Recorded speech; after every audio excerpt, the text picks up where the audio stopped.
Oh, okay. I thought so wait, where did you say?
All right.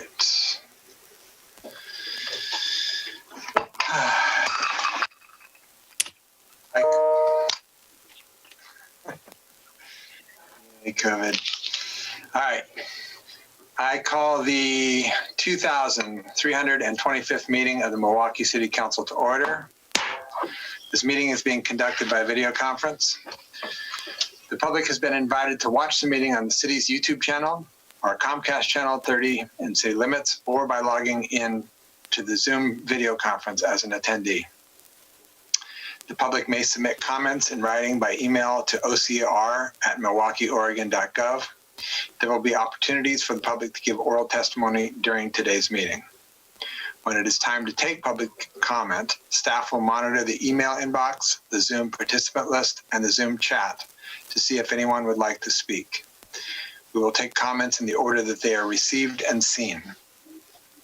Spanish translation services are available upon request. The public is asked to request translation and other meeting accessibility services at least 48 hours before the meeting. If members of the public become disruptive, we will mute and remove them from the video conference. If that fails to stop the disruptions, we will recess the meeting and return within 5 minutes. If we are unable to continue, council will briefly meet off air to move unfinished business to the next council agenda. Before I go to the Pledge of Allegiance, I had a thought as I was reading this. Perhaps we should do the paragraph about the Spanish translation services in Spanish, because the people who need to hear that probably don't understand what I'm saying when I read it in English. And I can muck my way through a Spanish reading for a paragraph, I think. I love it. I will also say that we do have translation services for more than just our Spanish speakers. So we have it in Russian, we have it in a number of languages. So we may want to add a line at the end, because I don't think we can do Mandarin. I'm not sure you can do Mandarin. Maybe you can. It would be good for us just to make sure that we say that other languages are available as well, or something at the end. Okay. All right. Thanks. Yeah. Perfect. All right. So please join me in the Pledge of Allegiance. I pledge allegiance to the flag of the United States of America and to the republic for which it stands, one nation, under God, indivisible, with liberty and justice for all. All right. The city of Milwaukee respectfully acknowledges that our community is located on the ancestral homeland of the Clackamas people. In 1855, the surviving members of the Clackamas signed the Willamette Valley Treaty, also known as the Kayapouya Accessory Treaty, with the federal government in good faith. We offer our respect and our gratitude to the indigenous people of this land. All right. Tonight's announcements.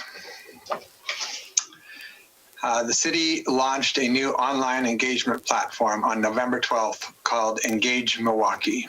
This site is a new way for the community to provide feedback, share ideas, and ask questions about a variety of current city projects on your own time. A quick platform registration provides participants on the site the ability to provide comments and suggestions, as well as receive future updates about projects of interest. Visit engage.milwaukeeoregon.gov to get started. We're excited to hear from you. The city has begun to revise the city's zoning maps and land use ordinances to reflect the recently adopted comprehensive plan update and state requirements to increase the type of housing options in our neighborhoods. Now the city needs your input on housing choice, tree preservation, and parking, and invites you to an online open house. And I believe that is in the Engage Milwaukie section of the. So you can participate in the open house through November 29th by visiting the new Engage Milwaukie website. I'm actually going to interrupt real fast and just say that is also fully translated in Spanish. So please pass it along to people who would rather or prefer to take that in Spanish. Yep. And I can't say it in Spanish, but I will. And I have it in email in Spanish. The open house is available in both English and Spanish. We look forward to your participation. So, The city is hosting 3 more free leaf drop sessions for those who live within the Milwaukee city limits. The next one will take place on Saturday, November 21st from 7 a.m. to 2 p.m. at the Public Works campus on Johnson Creek Boulevard. In order to participate, please bring along a City of Milwaukee utility bill as proof of residency, which can be an e-bill or a paper bill. The service is free, but the city will be collecting non-perishable food for local families in need during each session. So everyone dropping off leaves is encouraged to donate. Visit downtown for a special Thanksgiving farmers market on Sunday, November 22nd from 9:30 a.m. to 2 p.m. Stock up the freshest produce and ingredients for your holiday dinner at what will be the final market of the season. The annual umbrella parade and tree lighting is canceled this year, but you don't want to miss what is planned instead. To give the community an opportunity to decorate an umbrella and be eligible for prizes this year, the city is hosting a holiday mini umbrella decorating contest. Get creative and submit an umbrella no larger than 6 inches in height. Adult and youth entries accepted for 4 categories, so this is a great activity for the entire family. To enter the contest, complete an application and drop off your umbrella at City Hall by Friday, December 11th at 5 p.m. Visit the city's homepage to find the application. In addition, the annual tree lighting is going virtual this year. The event will feature musical performances and a special appearance from Santa. Stream the virtual tree lighting on the city's Facebook and YouTube sites on Saturday, December 5th at 4 p.m. For more information about each of these events and others, please visit the city's homepage where you will find the city calendar at www.milwaukeeoregon.gov. If you don't have access to the internet, please call the city's general number at 503-786-7555, and the staff will provide you with the information you need or connect you with someone who can help. All right, so I had a couple more announcements that it didn't quite make it, apparently. Sure. Just real quick. Elk Rock Island and Spring Park, as many of you know, there was a fire in September, and those will be closed for the time being. Elk Rock is closed to the public because of the wildfire damage, and portions of Spring Park, including the natural area and the trail leading down to Elk Rock Island, are also closed. And we're asking the public to respect those closures. More people that violate those closures, the longer it takes for the sensitive habitat to recover. And that's supposed to be closed through the end of March. And that's in part to allow for that restoration to occur and to allow the city arborist to do an evaluation of some of the standing trees and to see whether or not they are a public danger. There is pretty extensive fencing across the entrance now, and we really ask people to respect the closure. And the other thing I wanted to mention is just since it was last week, we didn't have a chance, but I did want to honor the fact that we did have Veterans Day and thank our veterans for their service.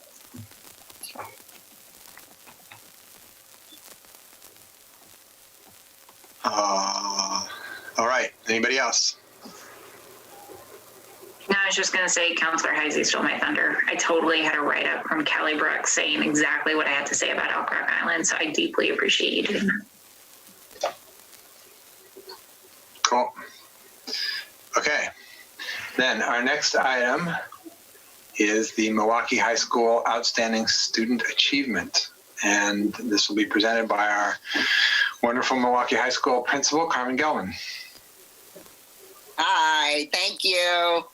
I'd like to present you with Noah Sargent. I sent you all information, but I do want to talk a little bit about Noah. So I'm super excited about bringing him forward to you all. Noah is just a wonderful human being, and you all know that, like, I look for kids that are just great leaders and that just do so much for our community. And it's not always right, the leadership, the student in leadership or this or that. I feel like we have a lot of diamonds in the rough at Milwaukie, and Noah is definitely one of them. And I think the coolest thing was Noah and his family were the most excited out of any kids I've ever brought forward. And it just meant so much to them, and they were just so appreciative. And that's who Noah is. Like, he's just a great young man. He is, I ran in, Noah came to me several times last year and was like, Miss G, because he's on the bowling team. And when are you going to come watch us bowl? And you need to come. Well, wait, no, it wasn't last year. It was the year before, I believe. But anyway, he talked me into coming and watching them bowl, and they only bowl on Sundays.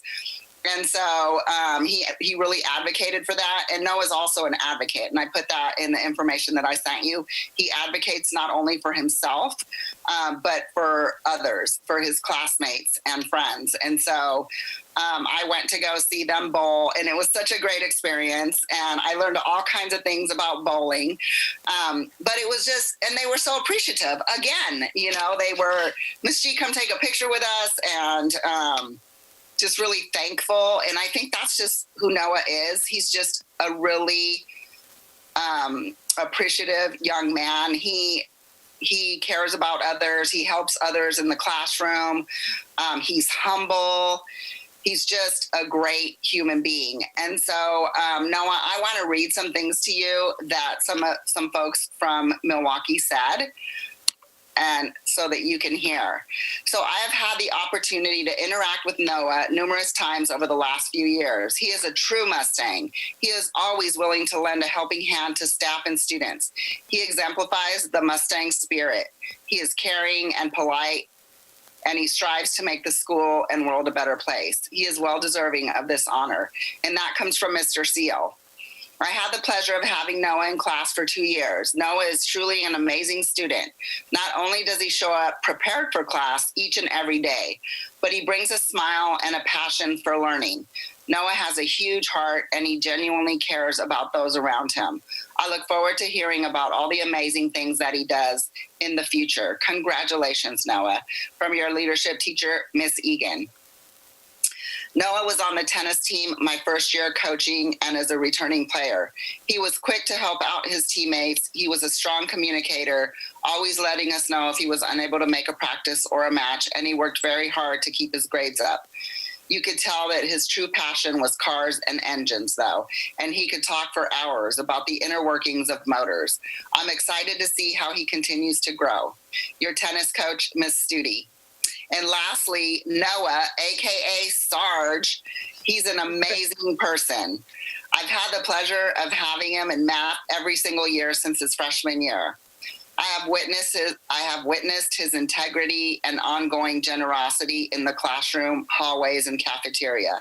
Noah is a very kind-hearted young man. He is always willing to help others and isn't afraid to ask for help when it's needed. I'm super duper proud of this young man. He has come so far and has just turned out to be such a great young man. I'm sad that I don't get to see his smile every day during his last year of high school. And that's from Miss Cheryl Haney.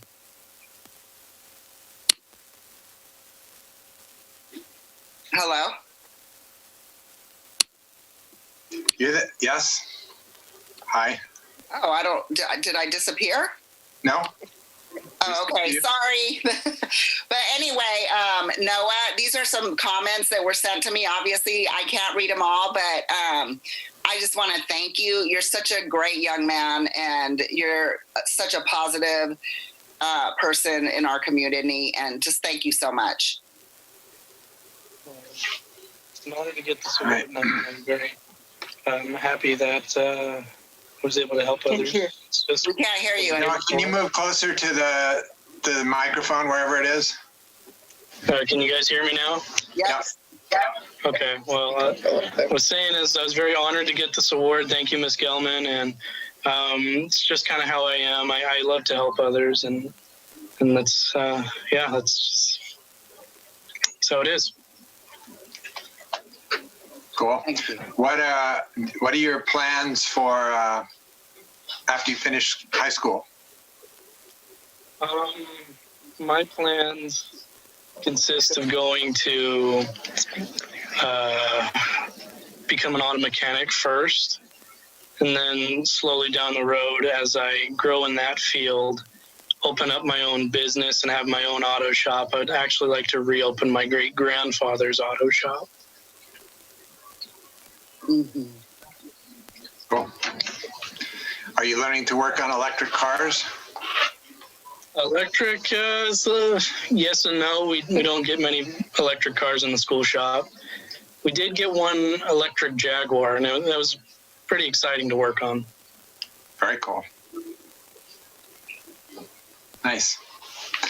All right. Well, the way this usually works is each of the counselors gets an opportunity to speak to you, and then I will read your plaque. Anybody want to start?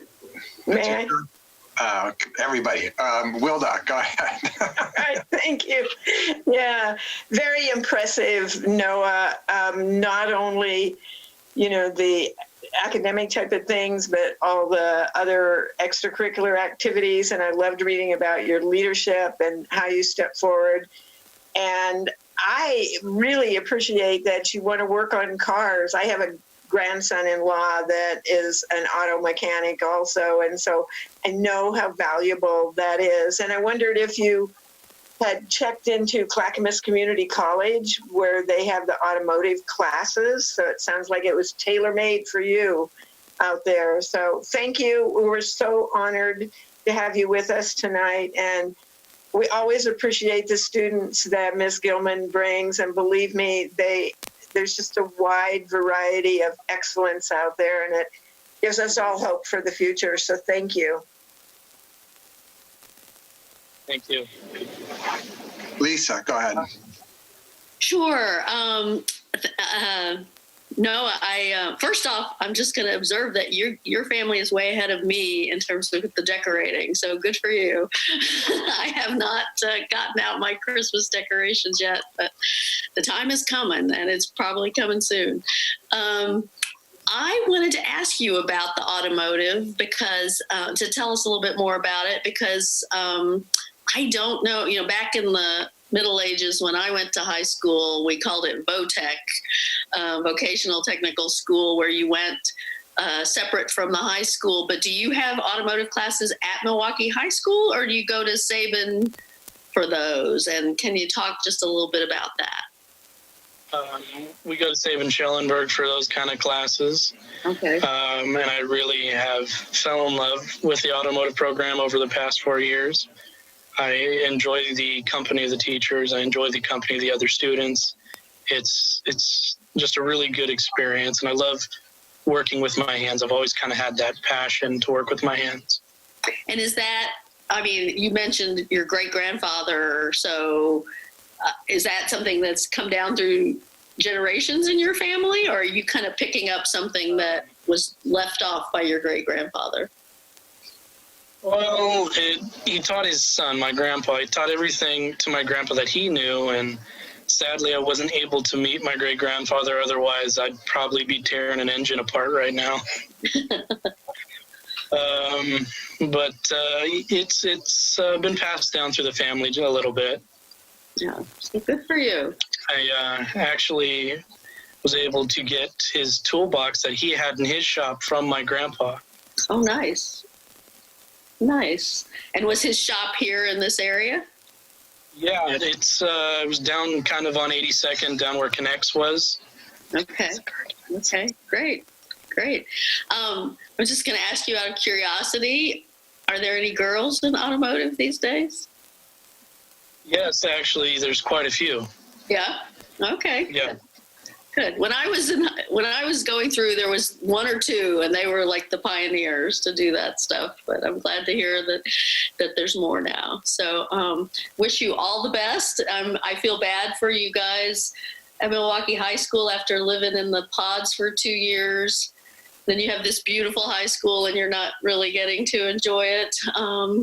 But maybe if things go well, with COVID, maybe we'll be back in there in the spring, depending on, we've had good news lately about vaccines. So in any event, I wish you all the best in your senior year and in your adventures after that. Thank you. And we also have a new auto shop. The shop at Sabin got remodeled. Oh, nice. Cool. I've been seeing that construction going on. I didn't know how extensive it was. Let's see, Kathy. As the child of an auto mechanic, my dad worked for 10 years as an auto mechanic, and he worked in the shop that his, I come from a big Polish family on that side, so I'm not sure what the relationship was, but I think the cousin of my dad's parents, my grandparents, so it was a family affair. So it's really cool to hear that still continues and that you have that ambition to start your own business and to kind of continue that. I think that's really great. And I hear you on being a work with your hands person. I don't know how I ended up here because I am that person too. So kudos to you for recognizing who you are and what you are and finding a way to really make that work for you. And to pay the bills. Paying the bills is really good. I was curious about a couple of things. I was a campfire girl, so I don't know anything about the Scout system, but you, in the information we got from Principal Gelman, are the highest decorated Weeblo in Scouts? What is that? It's Cub Scouts, and there's different ranks in it. You have first starting off, I believe it's Tiger, then you go from Tiger to Wolf, and from that to Bear, and then from Bear to Weeblo. And that's just before you go into Boy Scouts. Mm-hmm. And I unfortunately don't remember what exactly Weeblo stands for. But it's being the highest decorated scout. I had all these different pins that went on my arm, and it meant that I excelled in certain categories like technical skills, arts, that kind of. Yeah. So you've been this wonderful person for a long time, is what I'm learning. I wouldn't say for a long time.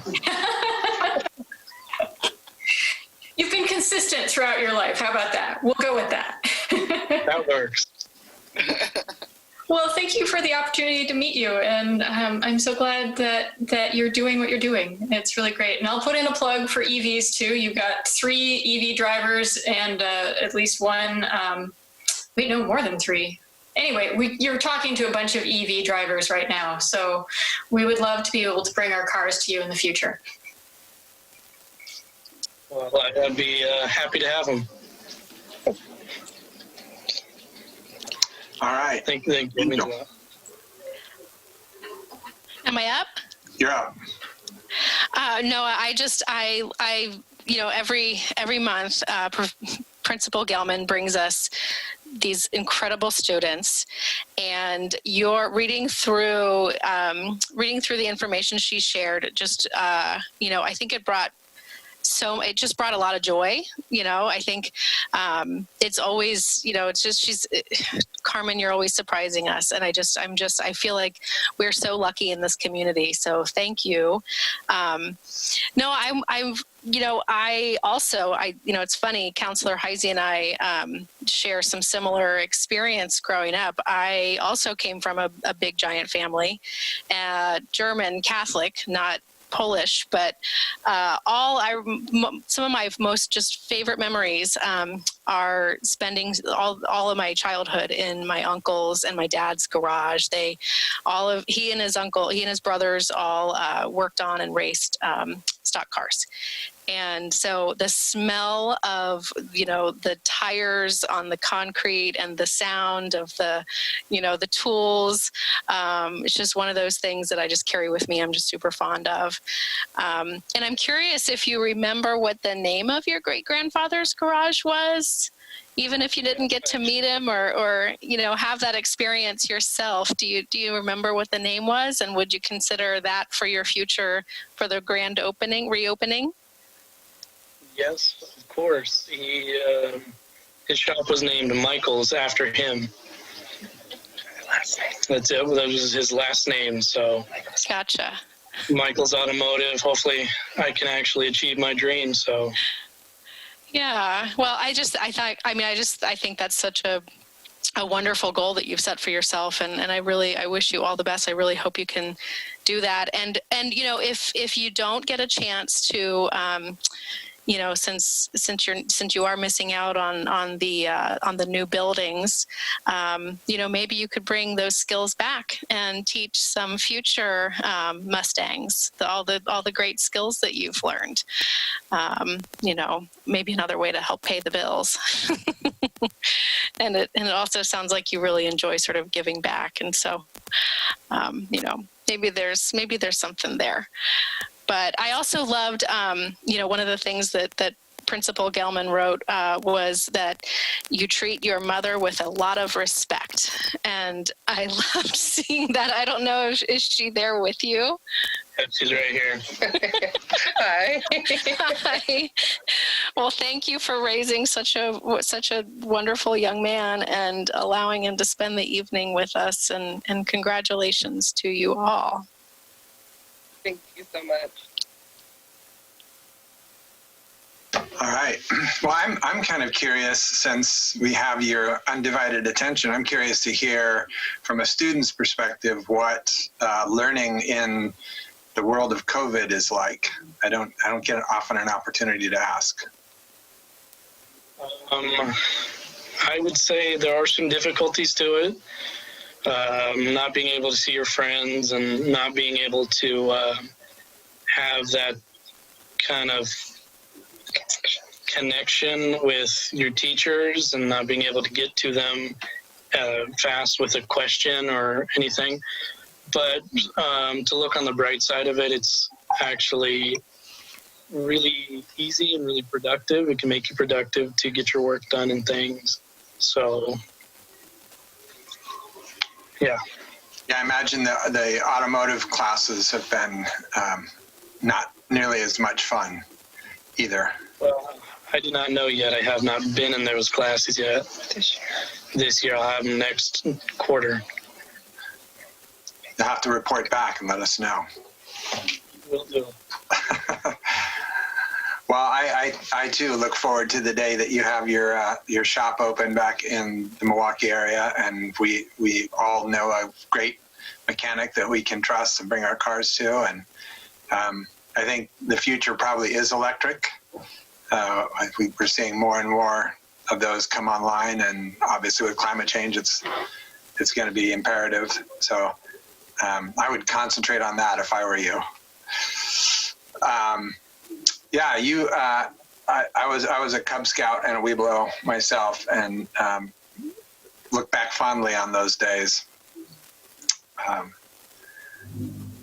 Earning the badges and going through all of that. There were some highlights. I really enjoyed Pinewood Derby. Yep. When I was in Cub Scouts. Me too. Yep. Yeah, I imagine you did even more than I used to work on. When I was in high school, I had my last year, my senior year, I had a old MG. And if you want to have a car that you have to work on all the time, get an old MG, because you will work on it all the time. But they're fun to drive. All right. Well, we could probably do this all night, but we have a lot to do. So let me find your thing here. Oh, good. Scott put it up on. Thank you, Scott. The City of Milwaukie is proud to recognize for outstanding student achievement in academics, civic engagement, and extracurricular activities at Milwaukie High School, Noah Sargent. Let it be known to all that on this 17th day of November, 2020, the City Council of the City of Milwaukie, a municipal corporation in the county of Clackamas and in the state of Oregon, recognized this student as an excellent example of the bright future of this community and nation. All right. Thank you. This is an honor. It's an honor to meet everyone, and it's a pleasure. Well, congratulations. It's well deserved. And thank you, Carmen, for finding yet another fascinating young student. Do you want to take 2 minutes and catch us up on what it's like from a principal's perspective, this teaching during the time of COVID? Sure.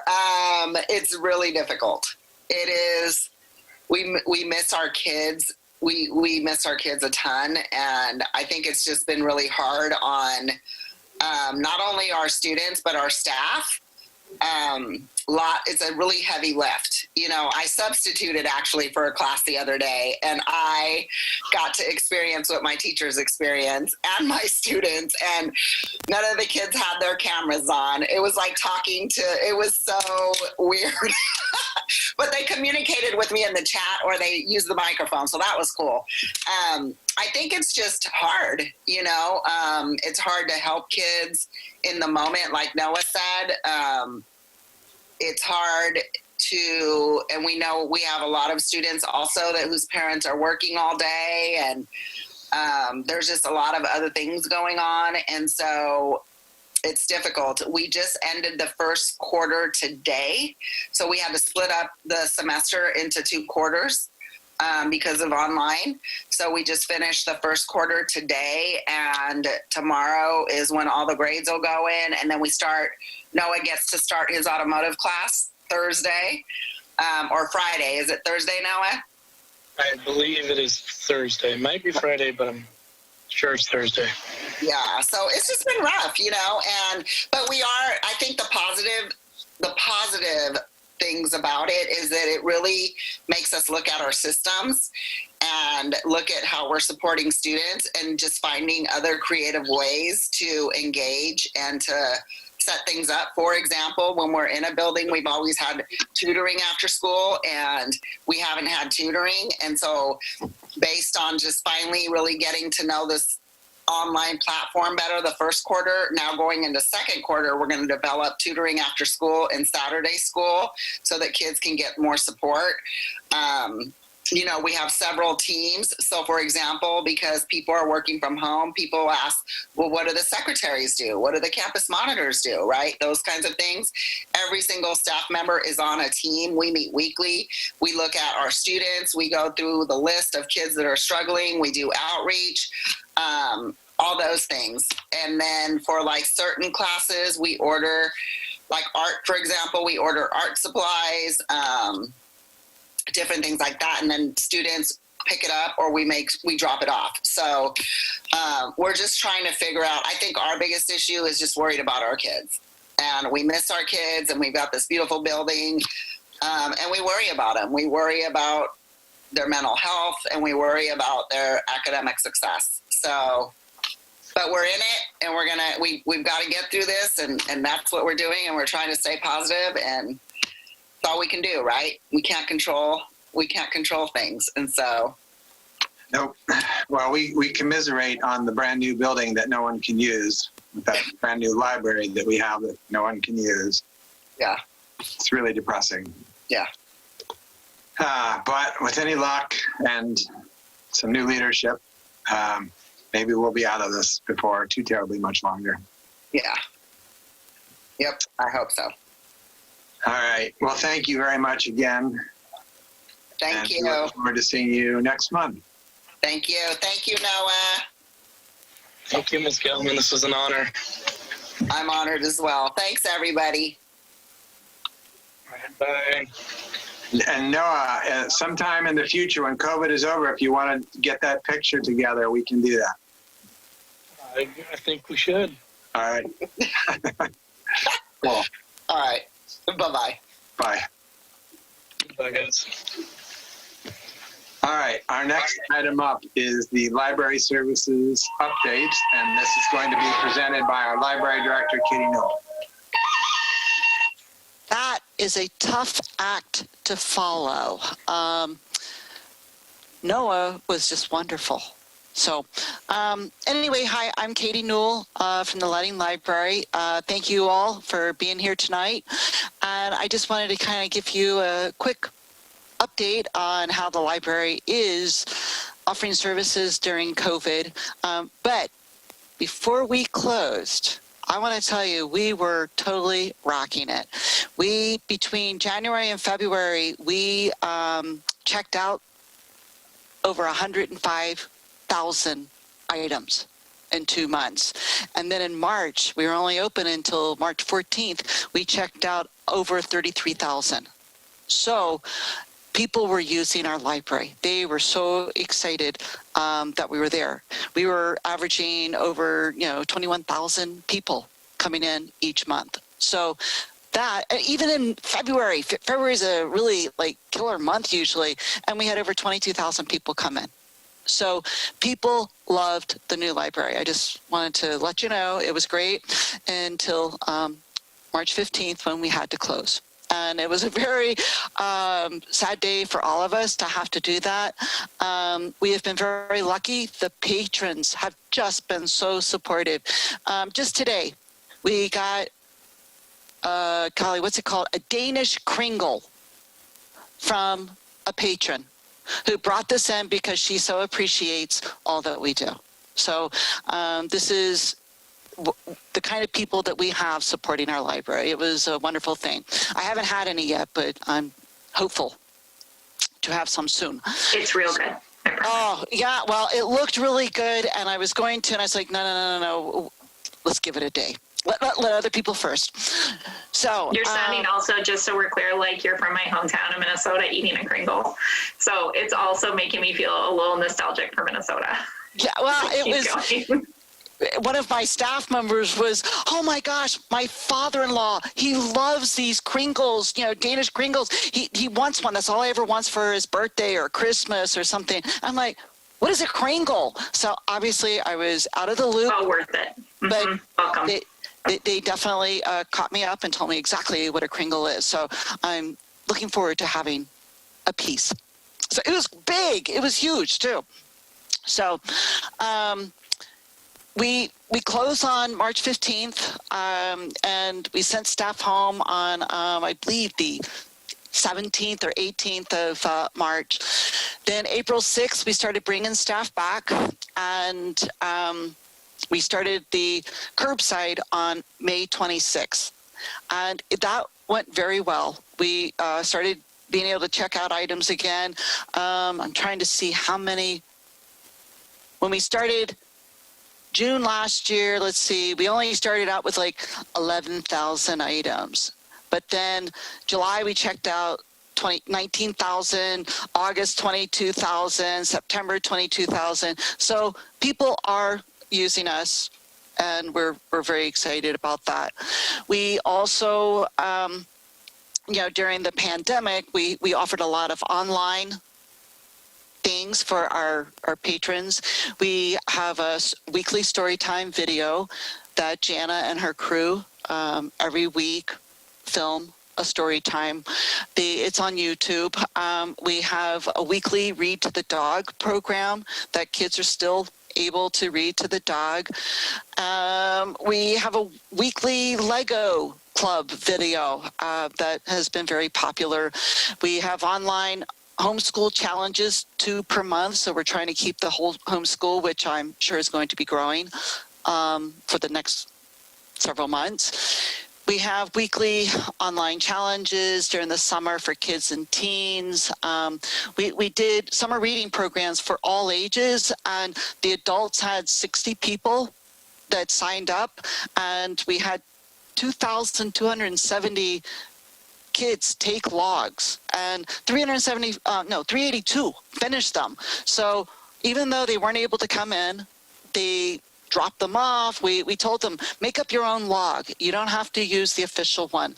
Let us know what you're doing. And 382 people, kids, finished them. So it's not our normal, but it was definitely, to me, a huge success that many people were doing the summer logs, the summer reading club.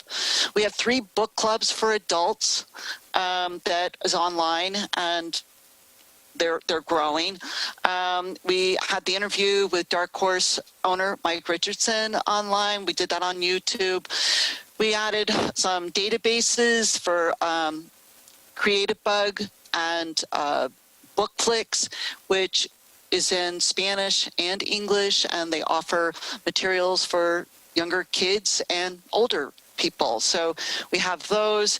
We are going to be getting daily access to the New York Times online. Not yet. We're still waiting for the county to do a procurement for the whole county. And, we have book help requests that we do, and that's what we do online by mail. We have book buddies for book groups for ages 7 to 9. And we have new card applications because in all of this, we still have people that want a library card, which to me is just amazing and outstanding, and I'm just so excited. We have people that, because we finally opened on October 26th, we opened our doors, just the lobby, for curbside pickup. It was no appointments. We had been doing since the end of May, we had been doing curbside pickup where you had to have an appointment and come in. And that was going well, but we wanted to get more people materials, and we were limited to the number of appointments we could make. So we started that on October 26th, and we started having over 200 people come in every day, and our numbers started going up as to how many were actually getting picked up. And so the last week we were doing between 900 and 1,200 every day of materials being checked out. And so people were so excited. They just wanted to come in and see the library again. They came in like, oh, I only have one thing to pick up, but I just wanted to see you again. And it was just so nice. I had so much fun. I was the greeter the first day, and, seeing people, we all have our face masks on, but it's just like, hey, it's me, Katie. And they're like, oh, it's me, so-and-so, so it was just wonderful to see our patrons in again. And for them to see us. We had a really, it was more fun than work, but don't tell anybody that. Don't tell Ann that. But it was just delightful to see our patrons again and have them all come in. Unfortunately, we have to close that starting tomorrow. We're going to be going with the freeze, and we're bringing staff home again. We hope it's not going to be for too long, but we're working with our IT department and to make sure that people will be able to continue work from home. I'm from home right now. I'm using the laptop, so we can do it. It's just, we were like so excited to be back, and everybody was back to work. So, yeah. To be clear, what she's saying is that we're still doing curbside. Oh, yeah. So I just want to make sure it's clear to the public. Right, yes. Yeah. So what we'll do now is people will come, they'll call us when they get to, just like they used to do with the appointments, but you don't have to have an appointment. So we are still going to be doing curbside pickup daily, Monday through Saturday from 10 o'clock to 5:30. And even though we're only going to have 8 people working, we're having people there that can make this happen. And we still have reference questions that can be answered. We have a reference librarian every day. We have, people to work on processing the books. So we are not grounding to a halt. We're just slowing down just a little.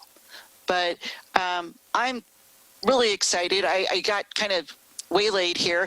There's some of the things that we were doing. We were doing the curbside. The children's department has just been fantastic. They did weekly grab and go bags, story time bags for toddlers, preschoolers, and that was on Tuesdays. And then on Saturdays they had weekly go and grab bags for school age kids, and they were making like 130 to 150 of these bags, and they were disappearing each day. So they were very popular. And then during the summer, we did the free book, grab and go craft bag, and a free sack lunch during the summer months. I think we had a 6-week program that we were doing outside in the amphitheater area. That we had it safe. Everybody had to stay there 6 feet apart, have to have a mask, but they would come in, pick up their book, pick up their bag, go over, get their lunch, and then exit. So we had had a lot of people coming through for that. The first time they showed up, we work with the parks on this. They showed up with 60 lunches, and we're like, oh, you're going to need more. And so they ran out in less than a half hour. It's only for an hour that you pick up your lunch. So they quickly went back, made some more lunches, brought them back, and ran out of those. So after that, they started bringing 100 lunches, and we would run out every week. So this was a huge thing that people were coming in and being able to do at the library. So I just want to let you know, we also did some outreach. The children library, they took free books to community partnerships like with Wichita Center and Billquist, North Clackamas School Summer, the CARE program, and the Town Center Courtyard Housing for Families and Recovery. So we handed out free books to all of the free meals that we did at Ardenwald, Linwood, Whitcomb, Oak Grove, Milwaukie High School, and Alder Creek Middle School. So we've been busy.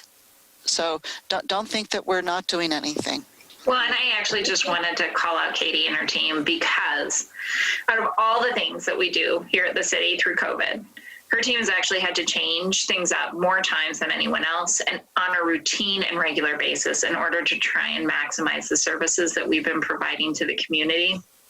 And that's part of why I wanted her to come tonight and talk to you all, is just to understand all the iterations that we went through in order to get through this. And I think it says a lot about her and her team that we made it through. And I almost, my heart broke a little when I had to call her this week and say, we're going back again.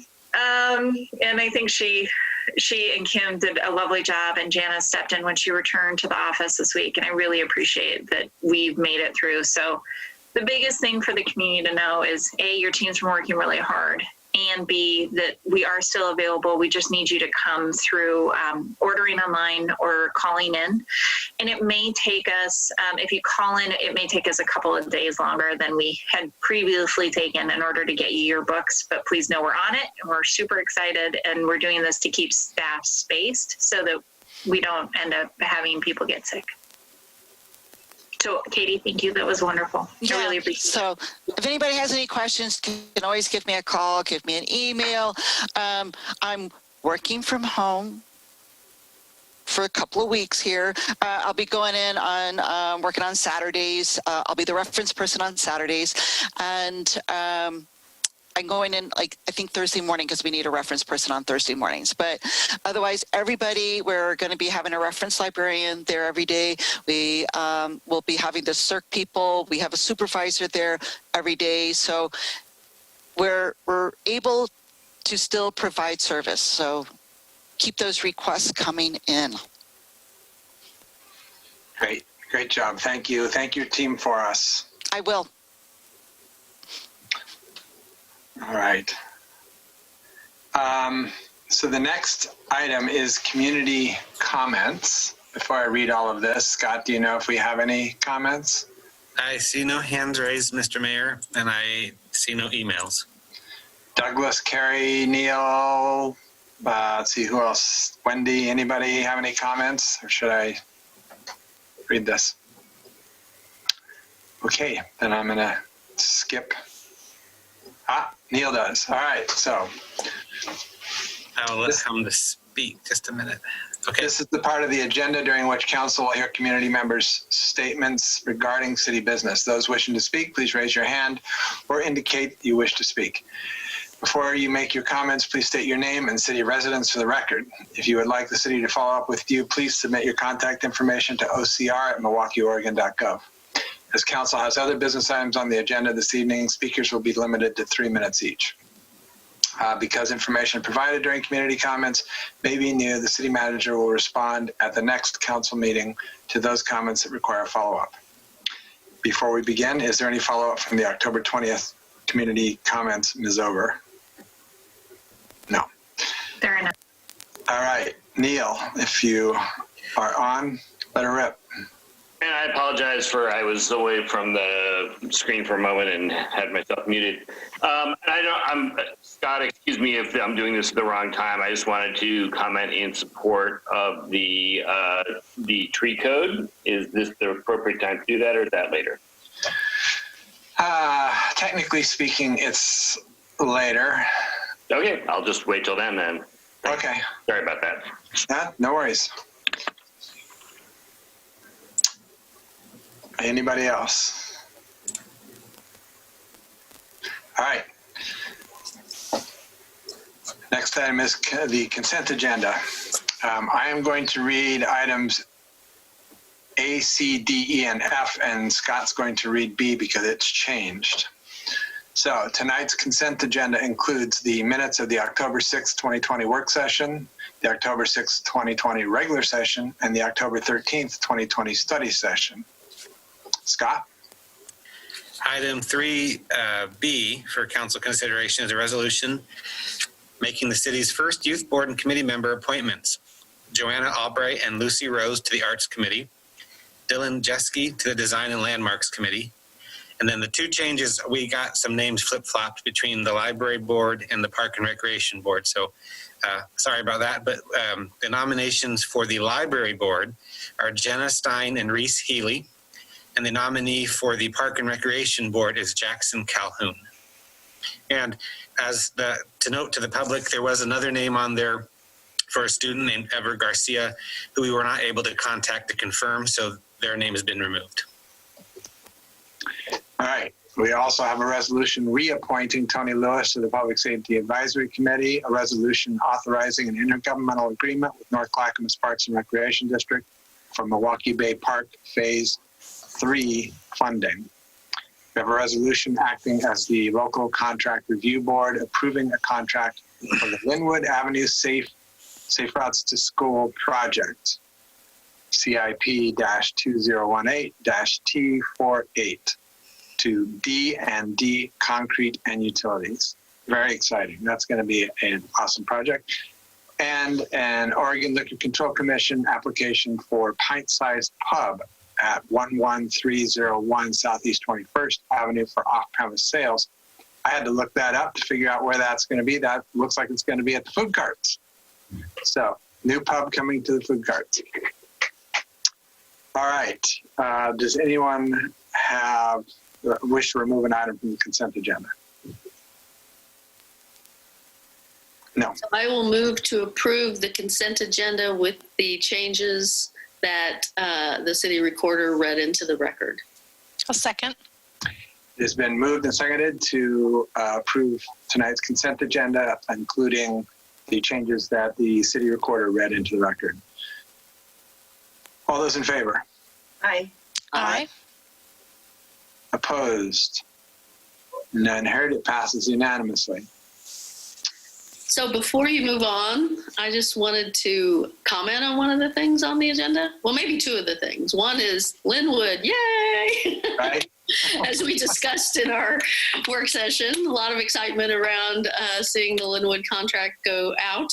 A more somber note I would like to express about I'm excited also about the Milwaukie Bay Park commitment and seeing that move forward. But I did want to note that I think there are some questions to be answered by the county about equity in the way they are treating communities. For Milwaukie Bay Park, yes, NCPRD is making some investment in it, but if you compare it to what is proposed to happen at the Concord School and in Gladstone, both library district money, bonding by the library district, bonding by NCPRD, and bonding by the county. They're not proposing to bond to fill the gap for Milwaukie Bay Park. I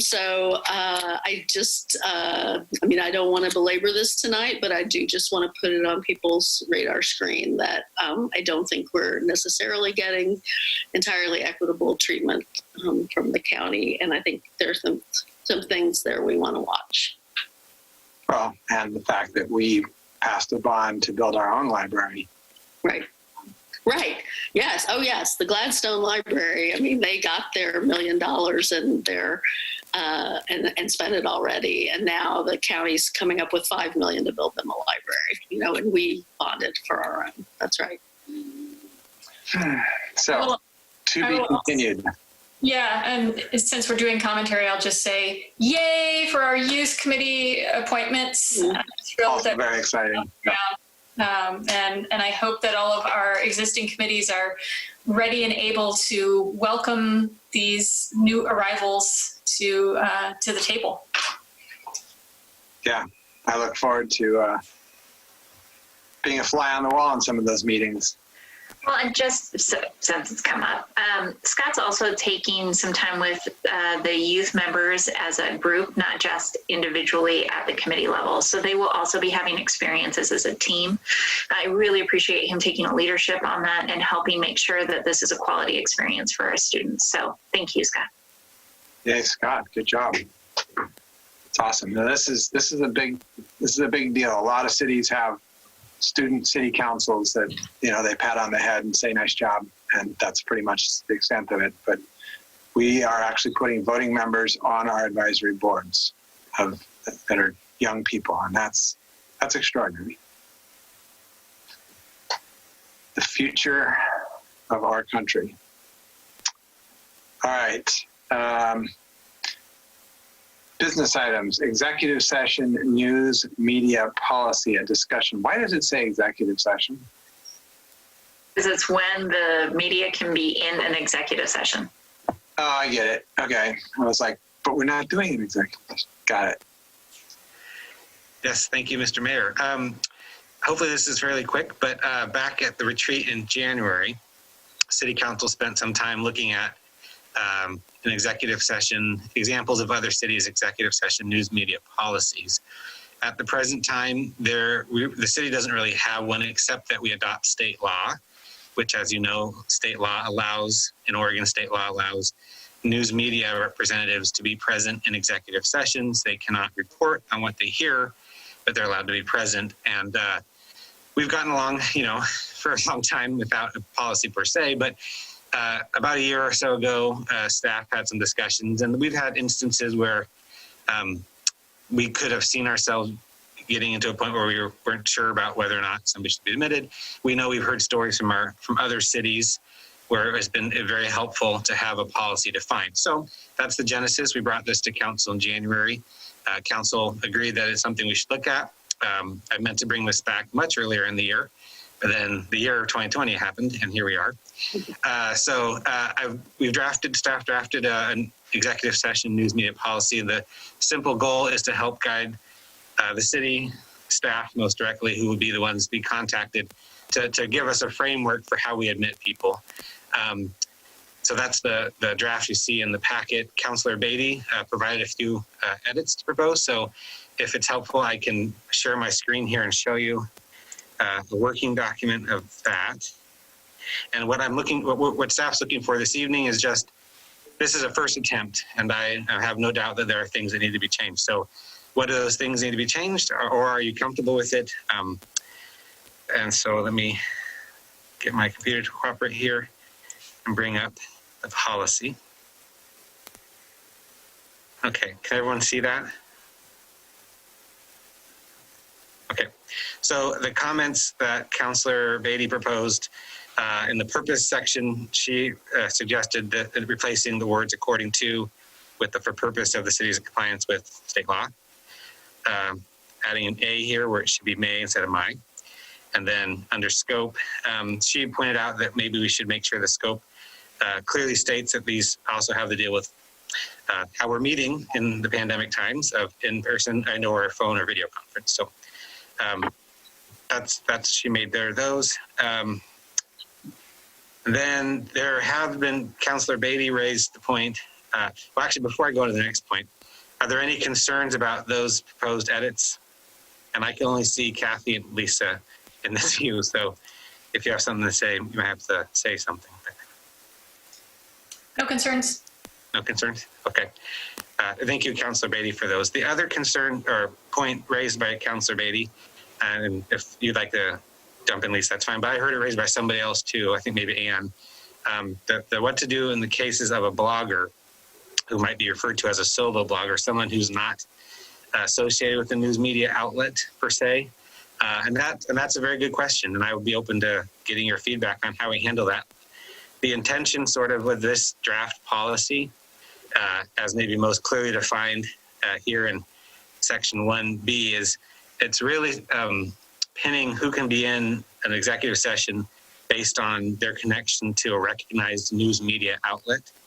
And so that's sort of the linchpin of that. And so a solo blogger who doesn't maybe have credentials from a recognized news outlet may be a bit of a gray area that we could elaborate on more here. Or perhaps the policy direction could be, if you're not affiliated with the Clackamas Review or the Oregonian, then you're not recognized. So that's sort of a spot to be chewed on. But Lisa, if you have something to elaborate further on that, or hold on. I mean, I think you covered it. I mean, I don't have a super strong feeling one way or another. I just think there are probably people who I would consider journalists who don't necessarily work for a media outlet. On the other hand, opening it up beyond people who work for a recognized media outlet then becomes a difficult line to draw. So I can see the value of this as a line that you can kind of keep to, and it does become fuzzier if you deviate. But and maybe it's a matter of just waiting till we're challenged. I don't know. Yeah, I mean, my feeling about it, I mean, the whole intent of this, as I understand it, is more or less just to keep councils honest so that they stick to the subject matter that they have gone into executive session for, et cetera, and don't make decisions in executive session, because the person who's there observing whatever journalist can't report on it anyway. So so then it becomes a two-way street on trust, right? We are inviting somebody in because they have a position of public trust in a way to be our monitors.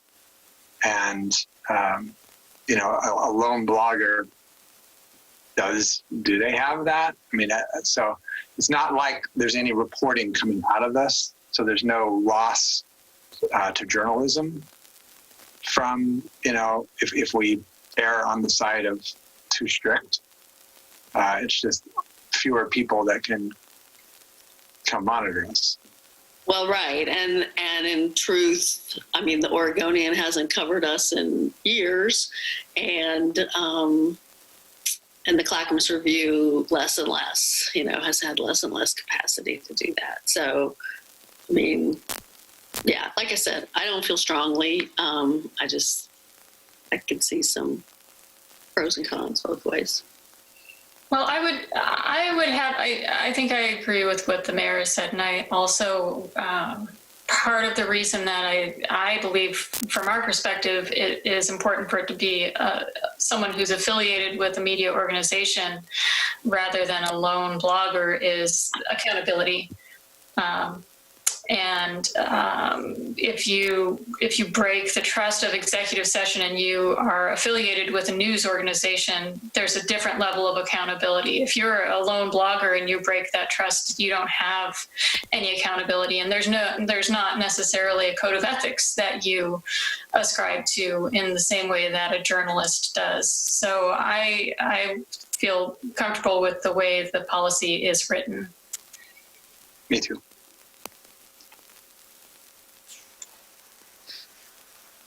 Great. I can keep sharing that if there is more interest in looking at it, but we tried to make it as simple and straightforward. Tried to rely on the Attorney General and best practices. So I would only add, I guess, that when somebody does file a request to want to attend, the Attorney General, as Scott has referenced, has laid out kind of some considerations for determining whether or not a blogger is considered a news gatherer. And anytime there happens to be a request to attend an executive session, I'm on hand to kind of review some of those standards to determine whether or not the person qualifies. And we make our determination. So I would view this policy kind of as guidance, but it does come down to some criteria and some considerations that are set forth by the Attorney General. All right. Anything else anybody needs to say? All right. Yeah. Excellent. Well, work. kind of me. I think that do we need to bring this back, Scott, for an actual adoption? So we'll do that at the December 1st meeting. It'll just be in consent. Yeah, that's the last point I was going to make. We'll bring you back. Thank you so much. All right. Our next item is the accessory dwelling units waivers and update. And this will be presented by our Community Development Director, Leila Aman. Hi, well, good evening, everyone. Scott, I'm going to make an attempt to share my screen here in a moment. I made you co-host. I made you and Christina co-host, so you should be good to go. Great. Okay. Make sure I get the right one. Okay. For some reason, I can't see it, but can you see the screen? Yes. Okay, great. Well, hey, I am here to give you an update today on the ADU pilot. We were actually scheduled to come back to council at the end of June when the pilot expires, but our wait list, our list is already full. So we thought it'd be a good time to come back now and give you all a heads up on some of the things that we've learned through the process, talk a little bit about some of the, I guess, all of the folks that are on the list right now, and just kind of give you a sense of where we are with the program. So just to kind of remind folks, the reason why you're seeing me here today is because this has really become a housing program, and it actually ties directly into our housing affordability strategy. Incentivizing ADUs and cottage clusters is one of our key actions. And so by doing this pilot, the council really did, I think, incentivize ADUs. When I was here in October, I gave you some statistics on how many ADUs we've seen, and we're starting to see a pretty big increase in ADUs relative to years past. So we're starting to see some evidence that this is actually having an impact on development, which is exciting. So just to kind of remind those watching that the council adopted this program on June 16th. I will say I want to give massive credit to city staff that banded together in about 2 weeks, figured out how to at least get this thing rolling along. So I just want to acknowledge Christina Stadenrecht is here today and really led that effort with staff. So if you have any really detailed questions about the process, I'm going to kick those to her, but she's done such a great job working with the team to create I think a really clean process. So I'm really proud of that work and our team. But the program was to waive all city system development charges and to reduce and to eliminate requirements for frontage improvements for ADUs. The SDC funds were backfilled for this first round from the general fund. And I think our city manager looked under the couch cushions and found some resources to do that. So thank you, Anne, and council for approving this. So your approval limits were up to 10 ADUs or $23,440, which is approximately the SDCs per unit for an ADU, or by July 1st of 2021. And I am pretty confident we're going to have no problem hitting that mark. Just to give you a sense of sort of the back of house work, is staff worked pretty quickly to develop an internal workflow, and then we've been sort of modifying it. That's the nice thing about a pilot is you can establish a program, and then all of the millions of questions come up as you're doing it. And so it's a living document, I would say, but staff has done a really great job to create a process because this touches pretty much every department in my department as well as engineering. So there's multiple people that have to take a look at this, and to come up with a clean process is an achievement, I think. So we did that. We created a form, and then we did direct outreach. So I think Christina made 20 personal calls to folks that have reached out over the last couple of years, and we've been keeping track of those folks and let them know about the program. We started accepting programs in July, and then we have kind of an ongoing process, which I'll talk a little bit about next, as how we move folks through the approval process. And the way that works is that there's multiple steps. So first of all, an applicant comes to us and they do an eligibility check. So everyone gets on the phone with Christina at some point and just talks about their project. Does it actually qualify? Then we have them also talk to a planner and someone from building, just to get an understanding of the general program and the ADU standards. They then complete that form, that waiver form, and then that waiver form secures them a place in line. So we're doing this on a first come, first served basis. And so by doing that form, they get a place in line. So they get one of those 10 slots. But then the next step is they need to then submit for their land use application. And once that's approved, they have 45 days to submit for a building permit in order to maintain their place in line. And then finally, we consider it final approval when their building permit is issued, because that's the time in which the funds, that transaction actually happens. And the reason why we set this process up this way is that we didn't want to have folks come in, get all excited, get on the list, and then not apply for their land use. Or get all excited, get on the list, get their land use approval, and not apply for a building permit. And just sort of what we're trying to do is create a process by which encourage and incentivize people to get moving and get going, because the idea is to create units. And so I think so far this process seems to be working pretty well, because what happens is if someone doesn't maintain their space in line, so if they miss that 45 days, and Christina's got it set up so she'll follow up with them and say, hey, we need you to come in, make sure you get apply for your building permit so you can maintain your place. So we have some ways of connecting with the applicants to make sure that they're trucking along the path. But the reason for doing this is we just didn't want to hold up all those funds and then maybe a project doesn't go through and then we've missed an opportunity to help fund a project that may be on the wait list. So that's how it's working so far.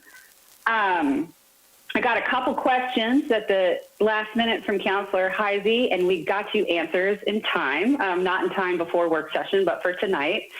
So one of the questions was how many of these were out of ADUs that were out of compliance or are coming into compliance, and the answer is there were 3. So there were 3 ADUs that were out of compliance for various reasons, not having the appropriate type of stove, I think, in one, and there was a couple of other examples. So these are now safe and occupiable or will be units. 3 of the projects that are on the wait list are attached conversions. So that means maybe it's a unit that a basement ADU has been added. And then 7 are new construction, new buildings. So the footprint question that was asked is that the conversions don't affect the footprint on the site, but the new additions certainly will. And then the mix in terms of unit size is that for studios, there are 2, there are 5 one-bedroom units, 3 two-bedroom units, and then another question was asked whether or not they were multi-story. And of the applications that we have now, 1 is a 2-story building. Can I clarify? That slide said 7 are new construction? Well, they will be once they get built. So that's inconsistent with what the staff report says. The staff report has a submittal summary, and 6 of the 10 are adaptation of existing structure. Oh, I'm sorry. Thank you for catching that. You were right. It's 6 out of the 10. So I got that backwards. Okay. I'm trying to compile this at the last minute, so I apologize for that. You did great. Thank you, Layla. Yeah, no problem. Aim to please. So this just gives you a rundown kind of where things are and just to kind of give you a sense of where people fall into that process we talked about. So we have 10 applications that are in line. So people have filled out the form. 9 of those have gone through the land use process. So they've all received, 9 of those 10 have received land use approval. Of those, 3 have applied for and have actually picked up and received their building permits. 4 are pending, and I think there might be 1 yesterday that was approved, but we're just going to stick with the numbers we have in the staff report for now. And 4 are pending building permit review. So those folks have applied for their building permit, and it's going through our development review process. And then once those are finalized, hopefully those folks will come in and pick up their permits. And then 2 have not yet applied for their building permits. So we're seeing folks move fairly quickly through the process, which is encouraging. And so that's kind of where they are now. And just you can kind of get a sense of what the different uses are. We've actually asked folks, are you intending to use this as a long-term rental or as a short-term rental? Everyone's responded, and so far only 1 has indicated that they may potentially use it as a short-term rental. Their land use has been approved, but they have not yet applied for a building permit. So kind of the key themes that we talk about is just that I think additional costs. So costs are a barrier.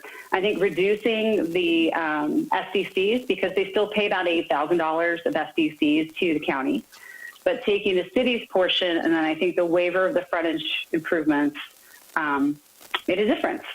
I think on the past, you could see there was a number of, at least 2 of these so far had their frontage improvements waived, and then 1 of them wasn't subject to them. And that's determined at the time that the building permit is issued. So we'll have more information on that as those applications become more complete. We have a wait list going, and we keep getting ongoing interest. And so we expect that interest will continue. We basically filled our list within 4 months of executing on the program. And so I think that tells us something. And last week we had 1 go through the Planning Commission, and one of the questions the Planning Commissioner asked is, did the ADU pilot program help you do this? And they said, yeah, it helped us. It made us do it sooner. So I think that was at least a good indication that this is working to some extent. And code compliance and enforcement are just something that we want to just think about ongoing.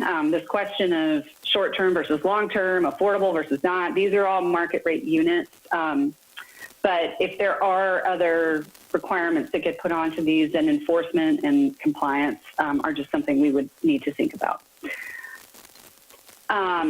So with that, one of the things that has come up, we had a couple questions for you, and I'm also happy to take any questions that you might have. But one of the things that we're seeing is that, you know, these things are moving pretty quickly through the process, but it may be that we have folks that are still aiming to get their building permits and may not hit that June 30th mark. And so if that were the case, I think we wanted to gauge your temperature on whether or not you would be open to us allowing that to go past the June 30th, 2021 deadline, if in fact it took a little longer for someone to get through the process. Right now, when a building permit is issued, they have 6 months to pick up that permit before it expires. It's the building official's decision to renew that permit.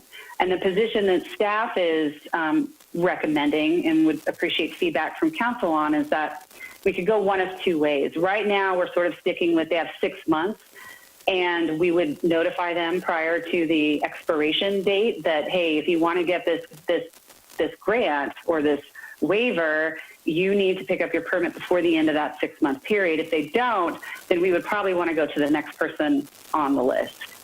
Some staff have recommended that maybe we shorten that window and say if you want to be eligible for the waiver, you need to pick up your permit, say, within 60 days. so that we're then able to be more flexible and get folks who may be waiting on the list moving if it seems like that might stall out. So that's one thought, which leads to the question of if someone gets their building permit issued June 27th, they actually still have 6 months to pick that up. So we'd be curious to know if you have any thoughts about that. And then as we've gone through evaluating these, a lot of questions have come up, things like short-term rentals versus not. We don't really have the ability to enforce or necessarily monitor what happens once these are built. We don't have any mechanism or instruments in place to do that. And it's pretty challenging to do that. It usually requires that you record something onto the property or could be a little bit more complicated. So right now we're just asking the question. Yeah. Aren't we currently monitoring the short-term rental market for other purposes, for the purposes of the permits and all those things? Yeah, I think our code compliance officer, Tim, does that to an extent, and I think to the ability that he can. But in this case, so that would be, they would have to get a business license in order to have a short-term rental. So he would be following it in that respect, but not necessarily in respect to the waiver program. If that makes sense. But it seems like it shouldn't be that hard computer-wise to cross-link addresses in a database that, It is not terribly difficult. Sorry, this is Ann.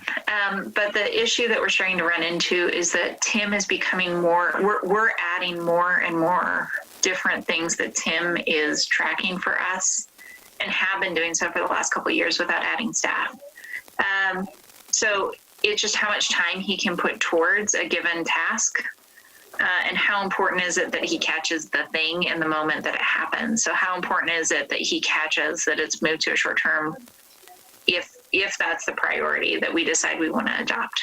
Does that make sense? Yeah, and I would think that if the stick is that if you move this into short-term rental, you owe us the SDCs, even if it took him 6 months to catch it or something. Absolutely. That's part of why we came back, is because there had been discussion about doing that, and then we never adopted anything when we passed the program. So, and I'm kind of glad we didn't, just from the pure fact of trying to get it up. There were a lot of things on staff's plate trying to get this launched, but it's definitely something worth talking about. Is there any way it could be part of the business license process? I think that's what the mayor is saying, is that we could actually tie it through the business license process. And then Tim does an audit basically to see, he goes on several of the sites to see who's got postings and assures that they actually also have a business license. So there is a tracking process in there. It's just how often he's getting to it right now based on the other requirements we have on his plate. And I can't answer that for him tonight because he's not here. Sure. Thanks. Yep. And I can stop sharing the screen so you all can see each other does that work? I can do both, but okay. You weren't done. I know I interrupted.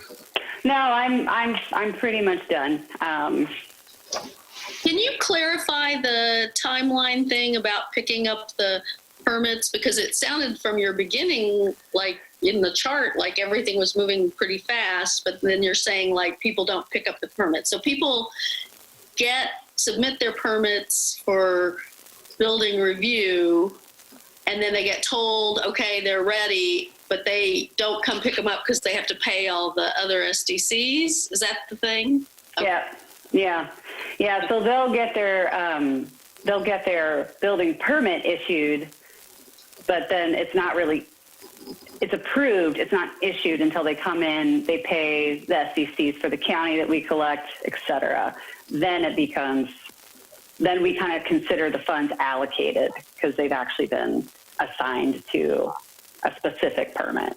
But yeah, they can wait up to 6 months And so that was a question staff's been struggling with a little bit, is that should we just say you've got 60 days? I think there's positives and negatives to both. I'm thinking if it was, say, an individual who is trying to build an ADU, they're not, most of these folks aren't developers. They're people like us, or, residents that are trying to build a property. And so there may be a reason why they're waiting a few months to gather the capital to pay. So that was kind of my inclination, was that, well, 6 months, and then at the end of that 6 months, that's a fair amount of time. And if they aren't able to pick it up then I think that we would probably want to move to the next person on the list if they're unable to. But I'd be curious to hear your thoughts. If you think we should shorten that window, then that gives us certainty of like, oh, this is 60 days past, it's not moving, we can move on to the next. Maybe 90 days. I mean, maybe half the 6 months. I don't know.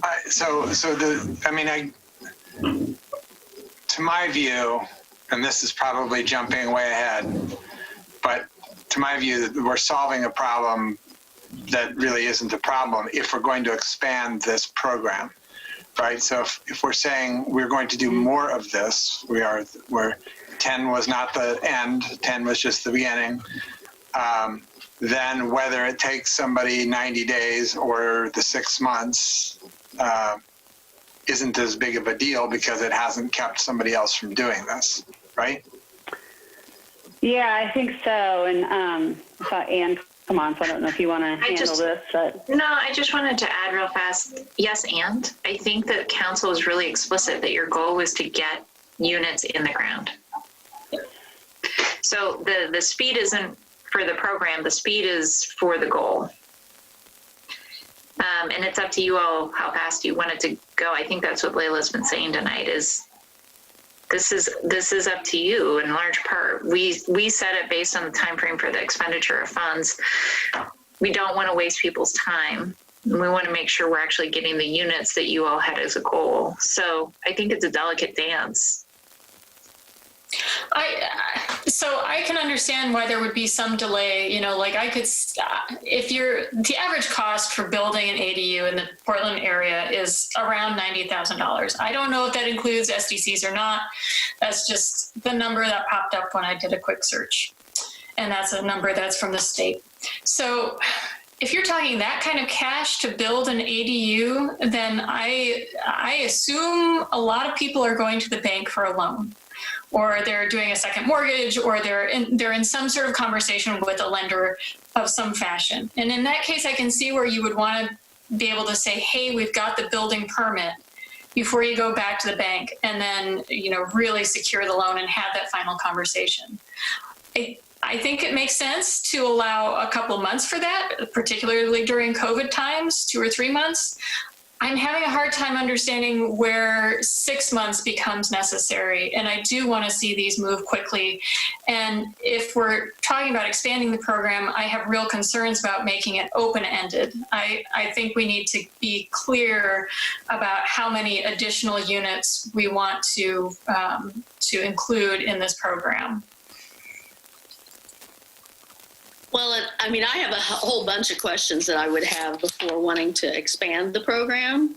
But in terms of making the existing program more, I think it is important that 6 out of 10 are conversions of existing buildings. So probably are not as expensive as that $90,000 year.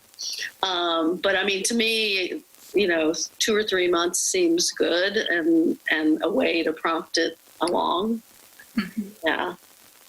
And you did say that the building official can expand if there's some sort of, they have some latitude, right? If there was some. She does, yeah. Mm-hmm. Anyway, yeah. Yeah.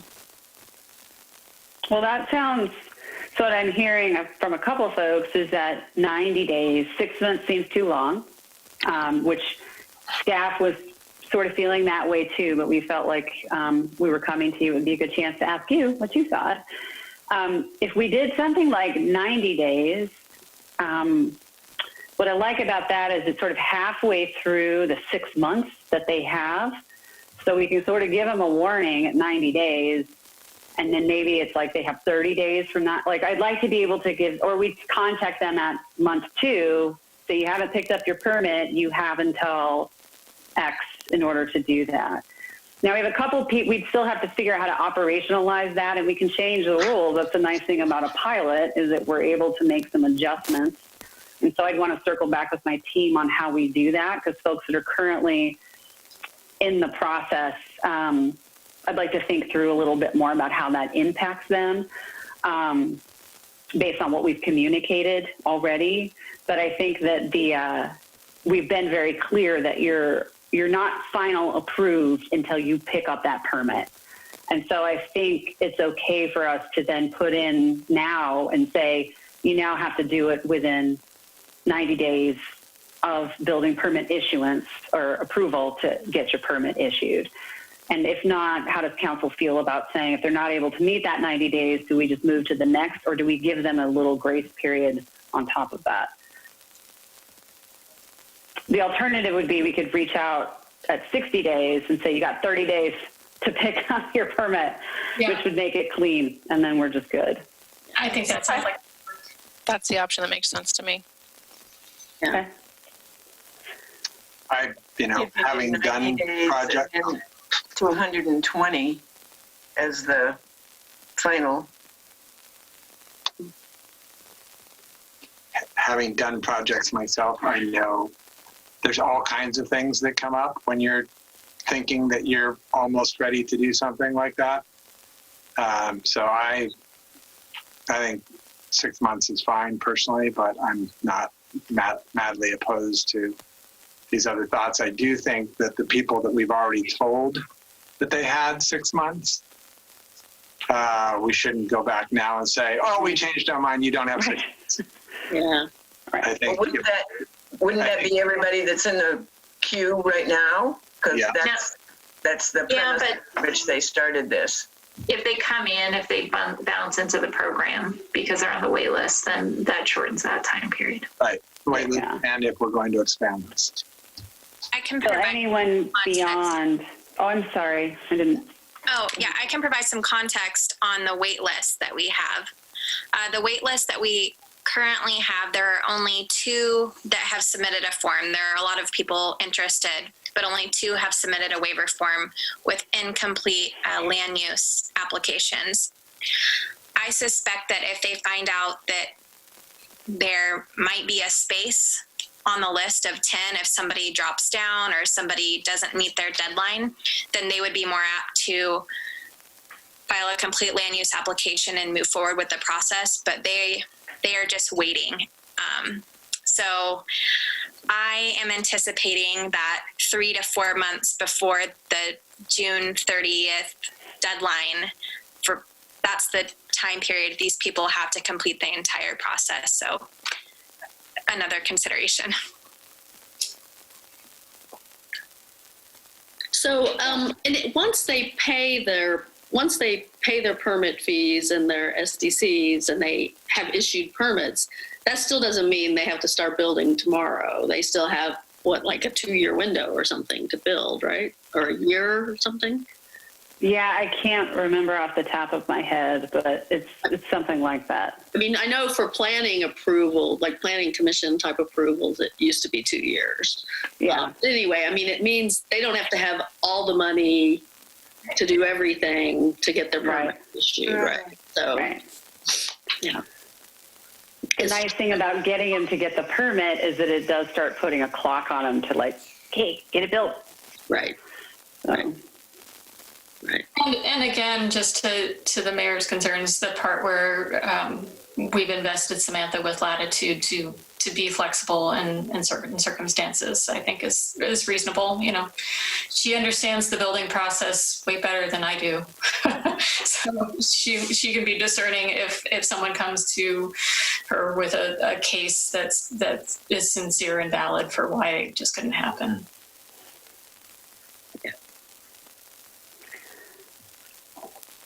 There is mud. Oh, go ahead. Sorry. No, I was just asking, was that all between the bunch of us? Was that clear as mud? It's super clear as mud. I was going to try to reflect back what I heard to make sure I got it right. It sounds like we want a 90-day sort of window. And at that point, we can move to, and that would apply to anyone who comes in now, after tonight's meeting, essentially. So they have 90 days. Others, so those that are in the queue now have 6 months. And then after that 6 months, then we move to the next person on the list. And then we will do our part in terms of reaching out to them in advance so that we're not like the day before, sorry, you're done. We'll try to contact them, give them enough heads up, and explain why.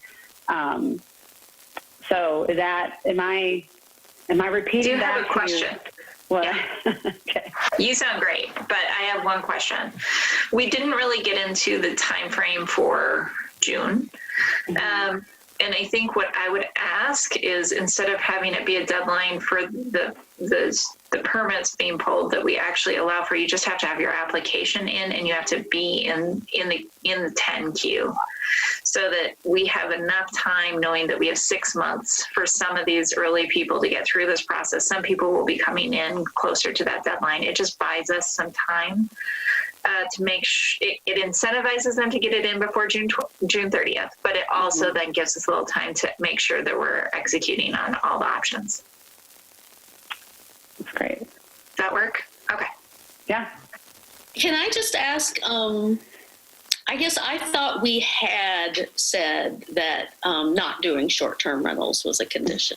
We went back and we listened to all the minutes. Yeah. All the meetings, because we did talk about it and then it wasn't placed. So we couldn't put it on as a restriction. Okay. Fair enough. I mean, I'm pleasantly surprised that 9 out of 10 say they're doing other than short-term rentals. So that's good. Well, it's a consideration, certainly, if you decide to expand it in any way. That was kind of one of the things that came up as staff, is we felt like, well, it wasn't explicitly stated, and then we have to monitor it, and there's all these things that start to stack up. And so we just thought we would at least ask and hear what people told us. And so we also were pleasantly surprised to see that they were long-term, and some are planning to rent. Some might have family members live there as well. To me, those are all wins, because providing family is affordable housing. So I think that's great. I'm really pretty blown away, frankly, by how many people are interested. I think that probably the wait list that Christina mentioned is underrepresents the interest, because folks are like, yeah, all 10 are already taken. Like, what's the point? Maybe I can't. That's my assumption. So the fact that we have people that just keep calling and asking about it is, I think, an indication that these types of incentives really work. So you keep using the term affordable housing, and we have no guarantee that these are affordable units, Layla. I didn't say income restricted. In fact, ADUs, if you look online to people, just someone who's interested in building ADUs, they are marketed as things that you can rent for above market, substantially above market rates. Yep. And I know we need units of all sort, but I think we need to stop calling these affordable units unless we know that they are affordable units. And I would like to see us take steps to make sure that this program is doing as much as it can to move us in the direction of affordable units rather than just building more units. What are they renting for, Kathy? So there's two different pots of ways to answer that question. If you look at how they are marketed as something that you can rent for $1,500 to $2,000 at least. And that's the builders who are trying to, sell them. If you look at how they are being rented, I did a search in Milwaukie, and in Milwaukie, they are renting mid-range, mid-market rate. So they're not at the top end of the market rate in Milwaukie. They're around $1,300 for a studio or one bedroom. but they're not affordable to 80% AMI or what have you. And they're not the low end of what you would rent a studio or a 1-bedroom for. When these are complete, this set, we will know more about how these are actually being used. I think that's probably, Councillor Beatty, you said you had a number of questions. I think that that's why we've enjoyed this as a pilot. And I think it's a really important discussion. And there are ways we can make these affordable if we do another round. So that also, we're just trying to get you enough information to make those decisions. I really appreciate the clarity, Councillor Heisey, so thank you. And I think there are some solutions. So yes, and. I don't know if now is the right time, but I wanted to take this opportunity to have a conversation with you all about a future meeting that I feel very strongly that we need to have. And that is a conversation about our own EDU calculation. So equivalent dwelling unit and how we calculate that. Right now, we basically have, detached single dwelling, so single family home, multifamily, and ADU. That's it. 3. And we asked the county to reconsider its EDU calculation method. We haven't done that ourselves. I think that we can get to, where I would love to see us get to is a waiver for the things we're now talking about. Affordable units, income restricted or family units. And then also have a conversation, and then also have the ability to increase the range of housing types that we're incentivizing through this other method, and that is, tying the SDC to impact in the same way that now, the county is considering doing that. And I think that it's an approach that it's defensible. It does correlate, your impact, your use of the systems, whether it be parks or wastewater or water or everything else that we charge for over the course of the lifetime of a unit. The size is correlated to the impact on the systems. And so I really want us, and I hope that we can get this on the calendar soon. I want us to have a conversation about EDU calculations so that, so we don't need to be concerned so much about, extending this particular program so much, but maybe also, have this as one of the tools in our tool belt. But I think that we're going to have a much bigger impact on generating a lot more units, not just 10 or a handful here and there, but a lot more units that, sort of span the whole spectrum of affordability by removing the barriers for lots more types of housing. Well, and it looks like Peter's still on, and so it's timely for you to mention this since he's got people working on wastewater storm and water master plan. So that'd be one place where we would talk about that. Yeah, and I want to make sure that folks understand, you don't have to then backfill, right? So we have this concern about how are we going to pay for it if we reduce SDG charges? You reduce it for some, you increase it for others. You start at 1, and right now our 1 is sort of okay, so it costs this much for basically everybody. What you do then is the greater the impact, the farther from 1 on the other, closer to 2 you get. And the smaller the unit, you're then actually looking at less than 1 EDU, and so you're talking about the same pot of money, or the same amount of revenue that you're going to end up generating to afford the systems you need to build. But you're incentivizing, those more affordable units, and you're not really disincentivizing.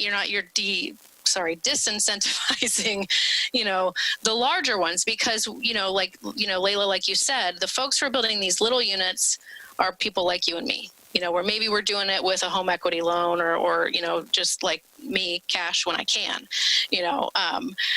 but the big McMansions, the 5-bedroom, houses that actually over the course of their lifetime will have a greater impact on all of our systems. That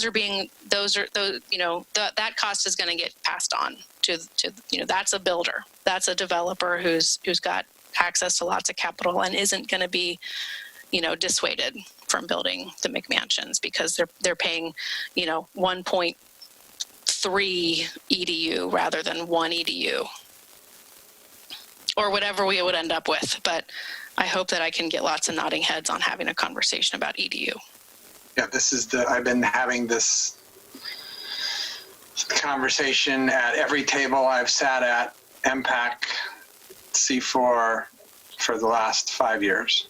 And obviously the county finally did it. I think we could most certainly do it. And I think we can do better. I sent you all what the county and what we ended up, suggesting to the county that will be, I'm sure will, probably will be adopted. I think we can do better. So, yes, I would like to see that on a future agenda sooner rather than later. I do have a question real fast, and this is actually a question for Peter. Do we have a study funded? On the wastewater piece, we've got part of there's a financial analysis. They're going to look at the SDCs for the wastewater. Okay. How about on the other three? So the storm and the TSP, those are future ones. The water, we did not do that because we had done the rate study previous in January, in 2018, 2019. I can look and get a proposal from the firm to do the SDC analysis. So yes, and I just want to make sure that everybody knows we can start the conversation. I think giving direction is great. I think we have some of the programming ready to go in order to have that conversation for a portion of the SDCs. And so I don't know what it costs, but we'll look at it. And I hear all of you that you're interested in having this discussion. Usually we do these in the spring, so it's actually well timed. Yeah.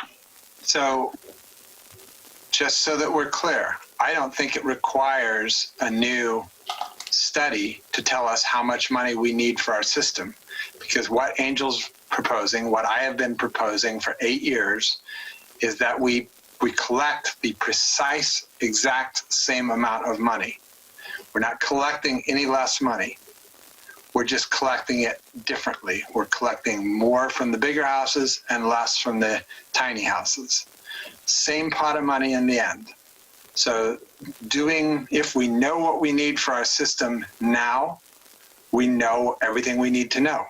We just need to figure out a system by which to break down the various sizes, and the county has kind of done that work for us. They did their big process. Well, it seems like there's some, and this is not my field of expertise, so Peter can speak to this better than I can, but I would think that it's not just, we would need to understand the distribution of tiny houses to large houses and figure out how to proportionally redistribute those rates. And I feel like that's probably work that professionals are better equipped to do, who do rate analysis than we are, even though the county's provided us with a model. Am I understanding this, Peter? What am I?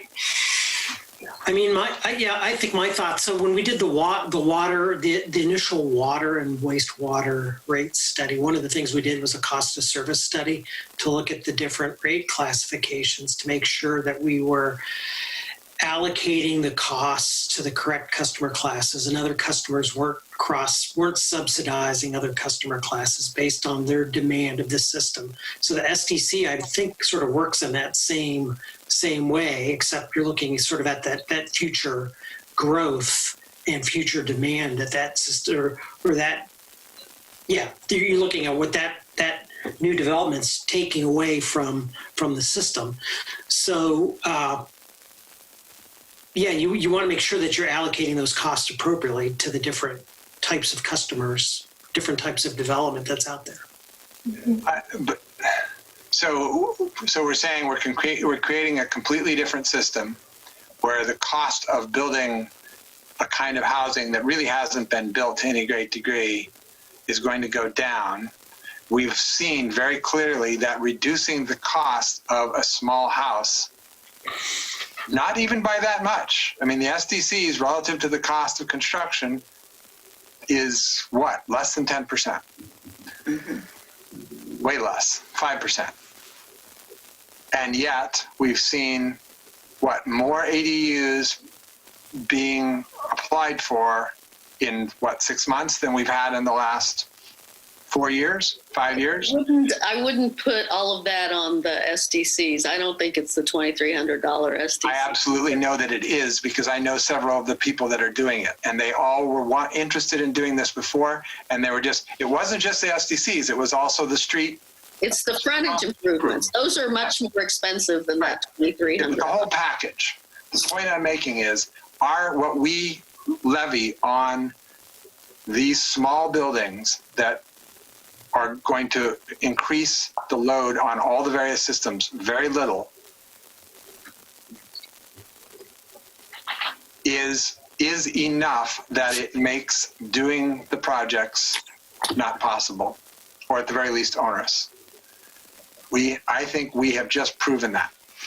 Now, maybe 10 is a small sample size, but if we don't think that's a big enough sample size, let's do another 10 and see how fast that comes in. I have been saying this for years, that if we can reduce the costs on these small units and allow the bigger units to pick up a little more slack, because if you can afford to build $1 million house, you can afford a little bit more than in SDCs. Mayor? Yes? I hear you. I promise. You know what? I do. Everybody says that every time I do this, and I know. Here's why. I'm not telling you no, and I'll even schedule this. I'll give you a date. Okay. But I'm not actually the expert on it. So I need to find out what I got to do. That's it. So if we would like to set this for March, we can set this for the first meeting in March. It's about the right time of year for when we would normally be talking about this issue. Gives us enough time to look into any studies that we would need and to come back to you with a rate if we need money. Okay. Okay? I promise. First meeting in March. Scott's on this meeting. He's now added it to the agenda. All right. Thank you. So let me ask a question to confuse matters. Sure, go for it. Is this just about SDCs, or is it also about rates? We've been doing the rate discussions as we've been going through it, and council has been resetting the rates each time we've been talking about this. So last time you guys actually made some significant shifts within your rate structures for utility bills. So I feel like we are addressing that piece, if that's what you're talking about. We have not done that on an SDC piece because we haven't done SDC studies in the same way. So I don't know if I have them. I don't know, but I'm going to have a meeting in March. I'm going to come back to you and we're going to talk about where we are and what we can do based on what we prioritize, what we paid for in the budget, and if I need it done through money.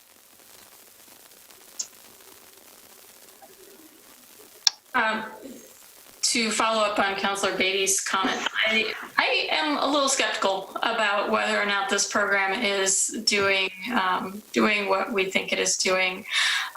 It's great that there's anecdotal evidence from the mayor of the people who are applying. I also think that as someone who spent their childhood in the Midwest and had a mother who had a coupon box that went with us to the grocery store every single time, I know how the brain works around these things. And if you put an incentive out there of some sort, it's hard for people to resist that.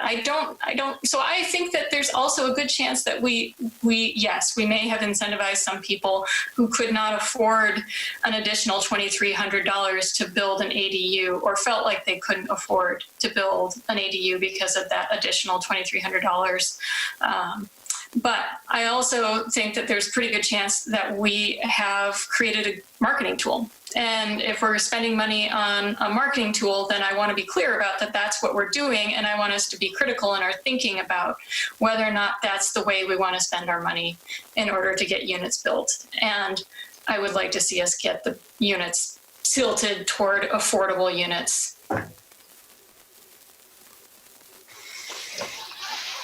This is going to be a fun meeting in March.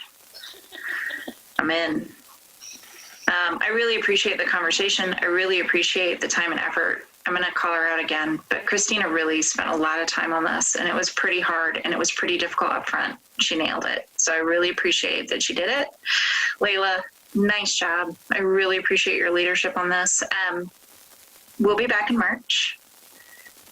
And Peter will be involved in that conversation. Justin also will be involved in that conversation.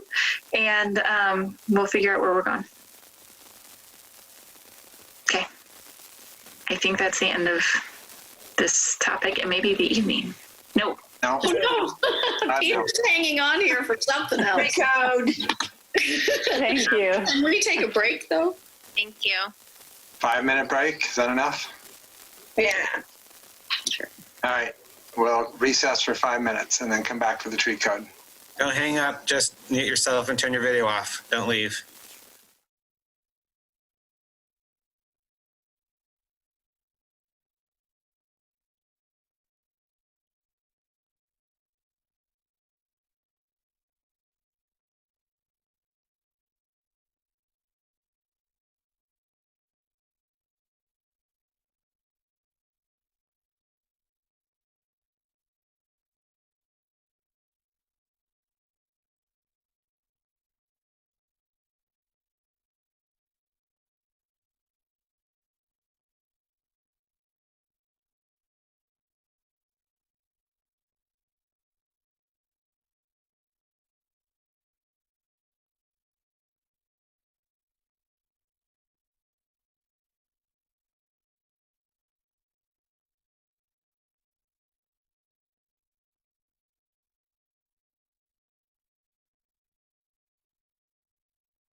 All right. So welcome back. We are going to our public hearing for the evening. The public tree code adoption and ordinance and resolution. The public hearing on the proposed public tree code and fees is called to order. The purpose of this hearing is to take public comment on the proposed tree code and fees. Does any council member wish to announce an actual or potential conflict of interest? Nor do I.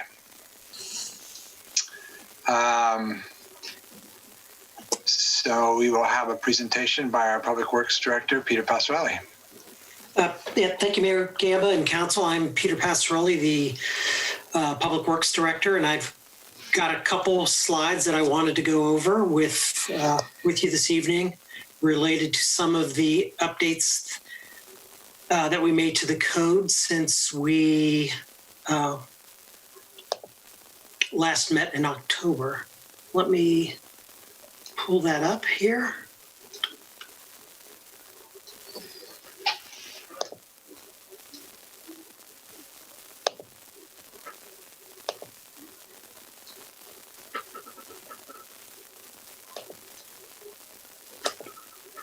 Seems like it becomes more and more difficult to share screens.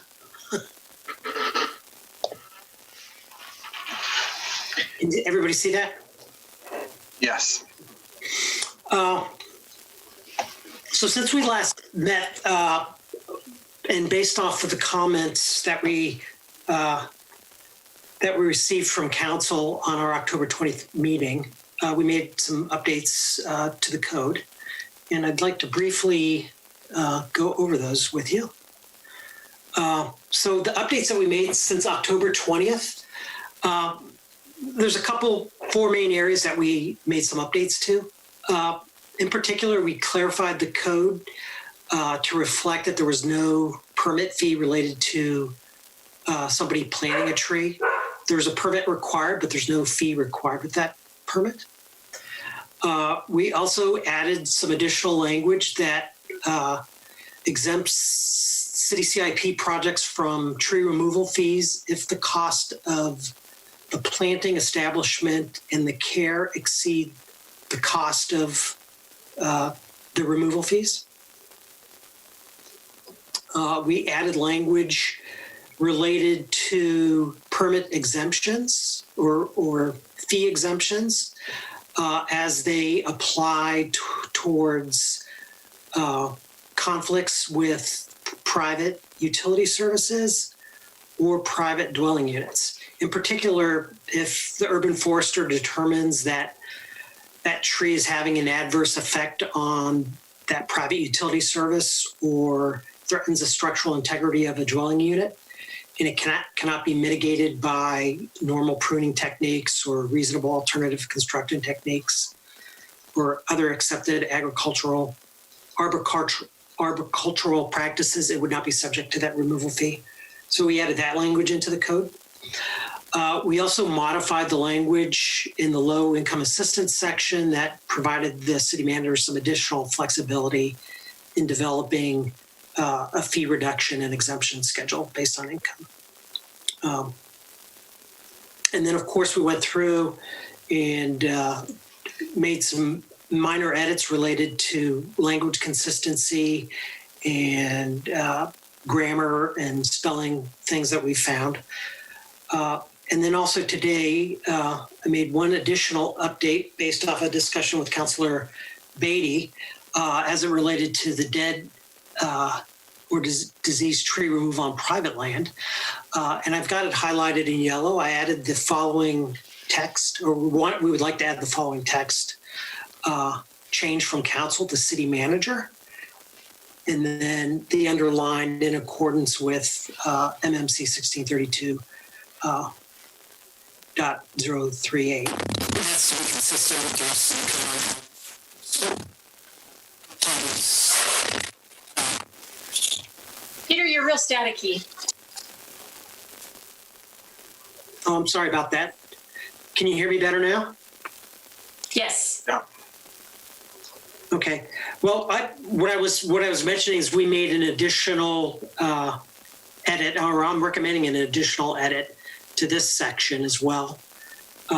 We had an error where it said city council and should have referred to the city manager. And then I added the phrase in there in accordance with MMC 1632.038. And that's to be consistent with the rest of our code on how we refer to other sections in the code.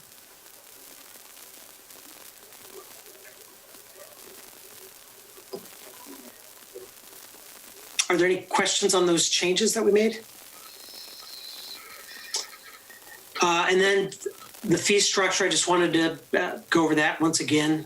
We are looking at healthy tree removal fees. So if somebody's removing a tree for convenience and for no other reason, then there would be a fee associated with that. The idea is that, we don't want healthy street trees to be removed, and there's really got to be a good reason for that tree to be removed.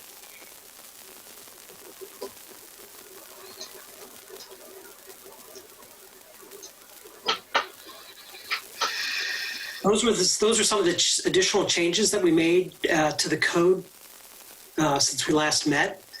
I know Councilor Beatty had a question or two related to the definition of a dead and dying diseased tree as it related to who makes the determination.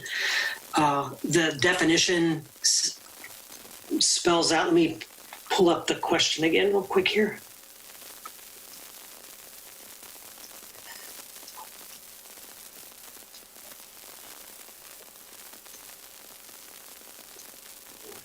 Peter, I think your explanation, it satisfied me. My question, just so people know, is that section referred to, it didn't say an arborist or, an ISA, a certified arborist. It said, as determined by a professional certified in the appropriate field.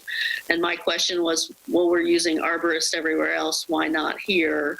And Peter's answer was, there may be situations of rot or infestation where an arborist actually needs somebody else with another specialty. And that made sense to me. Yeah. That made sense. Yeah, and I used the example of back in Illinois when we had an infestation on our ash trees with emerald ash borer. To really determine what type of insect it was, we had to rely on experts from the USDA to come out and say, yes, that's an emerald ash borer, because it was such a new and an invasive species and hadn't been identified in the county yet. So that was the one question that you had. Yes. Yep. So those were the substantive changes that we made to the code since we last met in October. I really didn't have any other material to present besides that. Did anybody else have any questions or comments? Or are they prepared to make a motion? Well, we had somebody wanting to make public comment. Yes, we did. At our script. Yes. All right. And did we receive any other email or correspondence on this? I have not. I have not either, Mr. Mayor. Okay. All right. Does anyone wish to comment on the proposed tree code and fees? And I know the answer is yes. So the council will now take public testimony on the proposed tree code and fees, and will recognize speakers, and any questions should be addressed through me. When you begin to speak, state your name and city of residence for the record. For those who wish to testify, you may submit written comments by email to ocr@milwaukieoregon.gov. Staff will read those comments out loud. For those who wish to testify orally in Zoom, please raise your hand and I will call on you. Presentation times for all speakers will be limited. Representatives of groups will be limited to 10 minutes. Individuals will be limited to 3 minutes. Please confine your remarks to the proposed action and avoid repetition and irrelevant information. All right, so let me pull up participants here. Neil.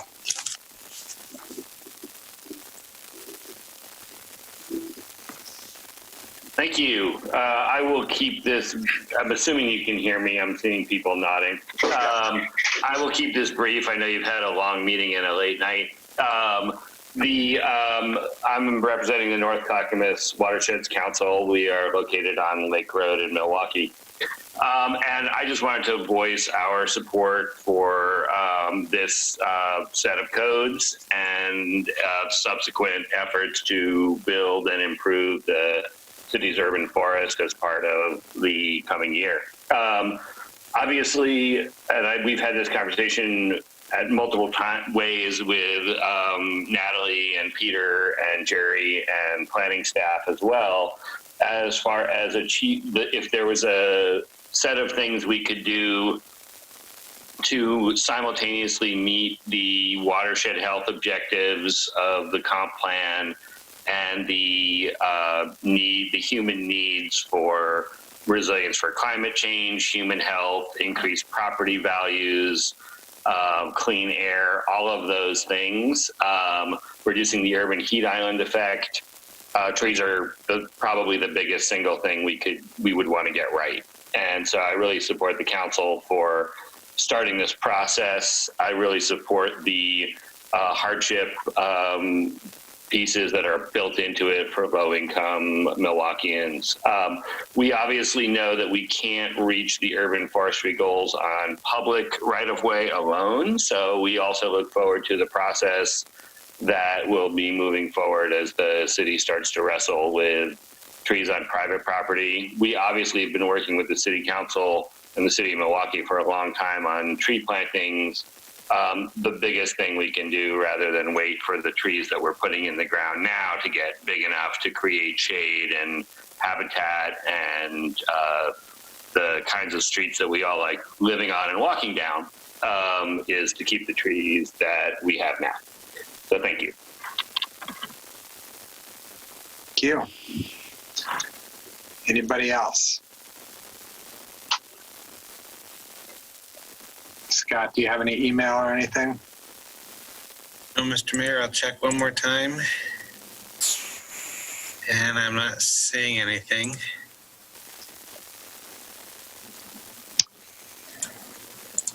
All right, does staff have any response to the testimony?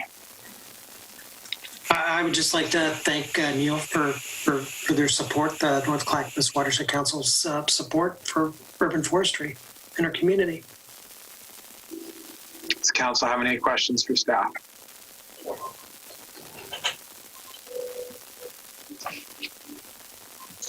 If there are no more questions, I will entertain a motion to end the public hearing, close the public hearing. I'll move to close the public hearing on the proposed public tree code and fees. I'll second. It's been moved and seconded to close the public hearing on the proposed public tree code and fees. Is there any further discussion? All those in favor? Aye. Aye. Opposed? None heard or seen. Public testimony portion of the public hearing on the proposed tree code and fees is closed. Is there council discussion?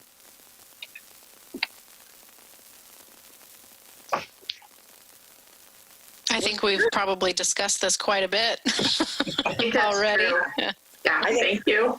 Yeah, I think about the only discussion would be to thank Peter and his crew for making the changes that we spoke about last time and for taking the time to talk to us and, you know, explain some of the nuances in there. So, thank you.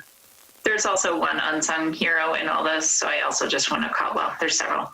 Tree Board, they were amazing. For sure. Peter and Natalie, amazing. Yeah. Justin, who did, I think, 80 versions of this, amazing. I mean it. Thank you to Justin. Yeah. Yes. I agree. It takes a whole team, that's for darn sure. So, and they've all got to work together and be a good part of each other, that's for sure. I certainly appreciate the team's effort in bringing, putting together this tree code. I think we've got a nice public tree code that will help us on our path to achieve our urban forestry goals and climate goals. So thank you. So exciting. Very exciting. If Indeed. you're so excited, Councillor Heisey, you want to make the motion? Well, I thought I'd let Mayor Gamba ask the "Is council ready to vote?" question. You're all pretty giddy. I think it's apparent that you're ready to vote. Okay. So I would entertain a motion. I move for the first and second readings by title only and adoption of the ordinance amending Municipal Code Chapter 16.32, tree cutting. With the As amended. that As Peter- amended. Okay. I'll second. It has been moved and seconded for the first and second readings by title only and adoption of the ordinance amending Municipal Code Chapter 16.32, tree cutting as amended. Is there any further discussion? All those in favor? Aye. Aye. Opposed? None heard or seen. So, Ms. Ober, would you please read the ordinance by title only twice? An ordinance of the City of Milwaukie, Oregon, amending Municipal Code Chapter 16.32, tree cutting as amended. Again, an ordinance of the City of Milwaukie, Oregon, amending Municipal Code Chapter 16.32, tree cutting as amended. Mr. Stoffer, would you please poll the council? Councillor Beatty, Aye.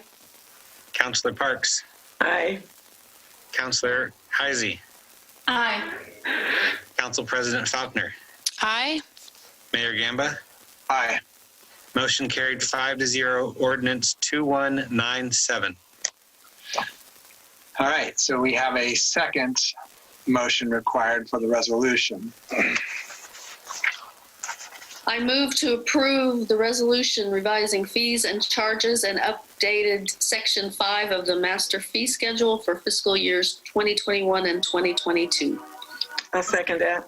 It's been moved and seconded to approve the resolution revising fees and charges and updated Section 5 of the master fee schedule for fiscal years 2021 and 2022. Is there any further discussion? All those in favor? Aye. Aye. Opposed? None heard. It passes unanimously. All right. Well done, everyone. Thank you, Peter. Thank you, Natalie. Thank you, Justin. Thank you, Tree Board. Good job. I feel like Peter should be doing a little more of an excited dance. I'm stunned that it's done now. We're done. Justin, we're done. Oh, see, even Sylvia was celebrating with you down below. That was awesome. Thank you so much. Thank you. Thank you so much, Peter. All right. Council reports. Anybody have anything they need to report? Kathy. You all received a letter in your inbox embarrassingly late this afternoon. I apologize. That was my fault.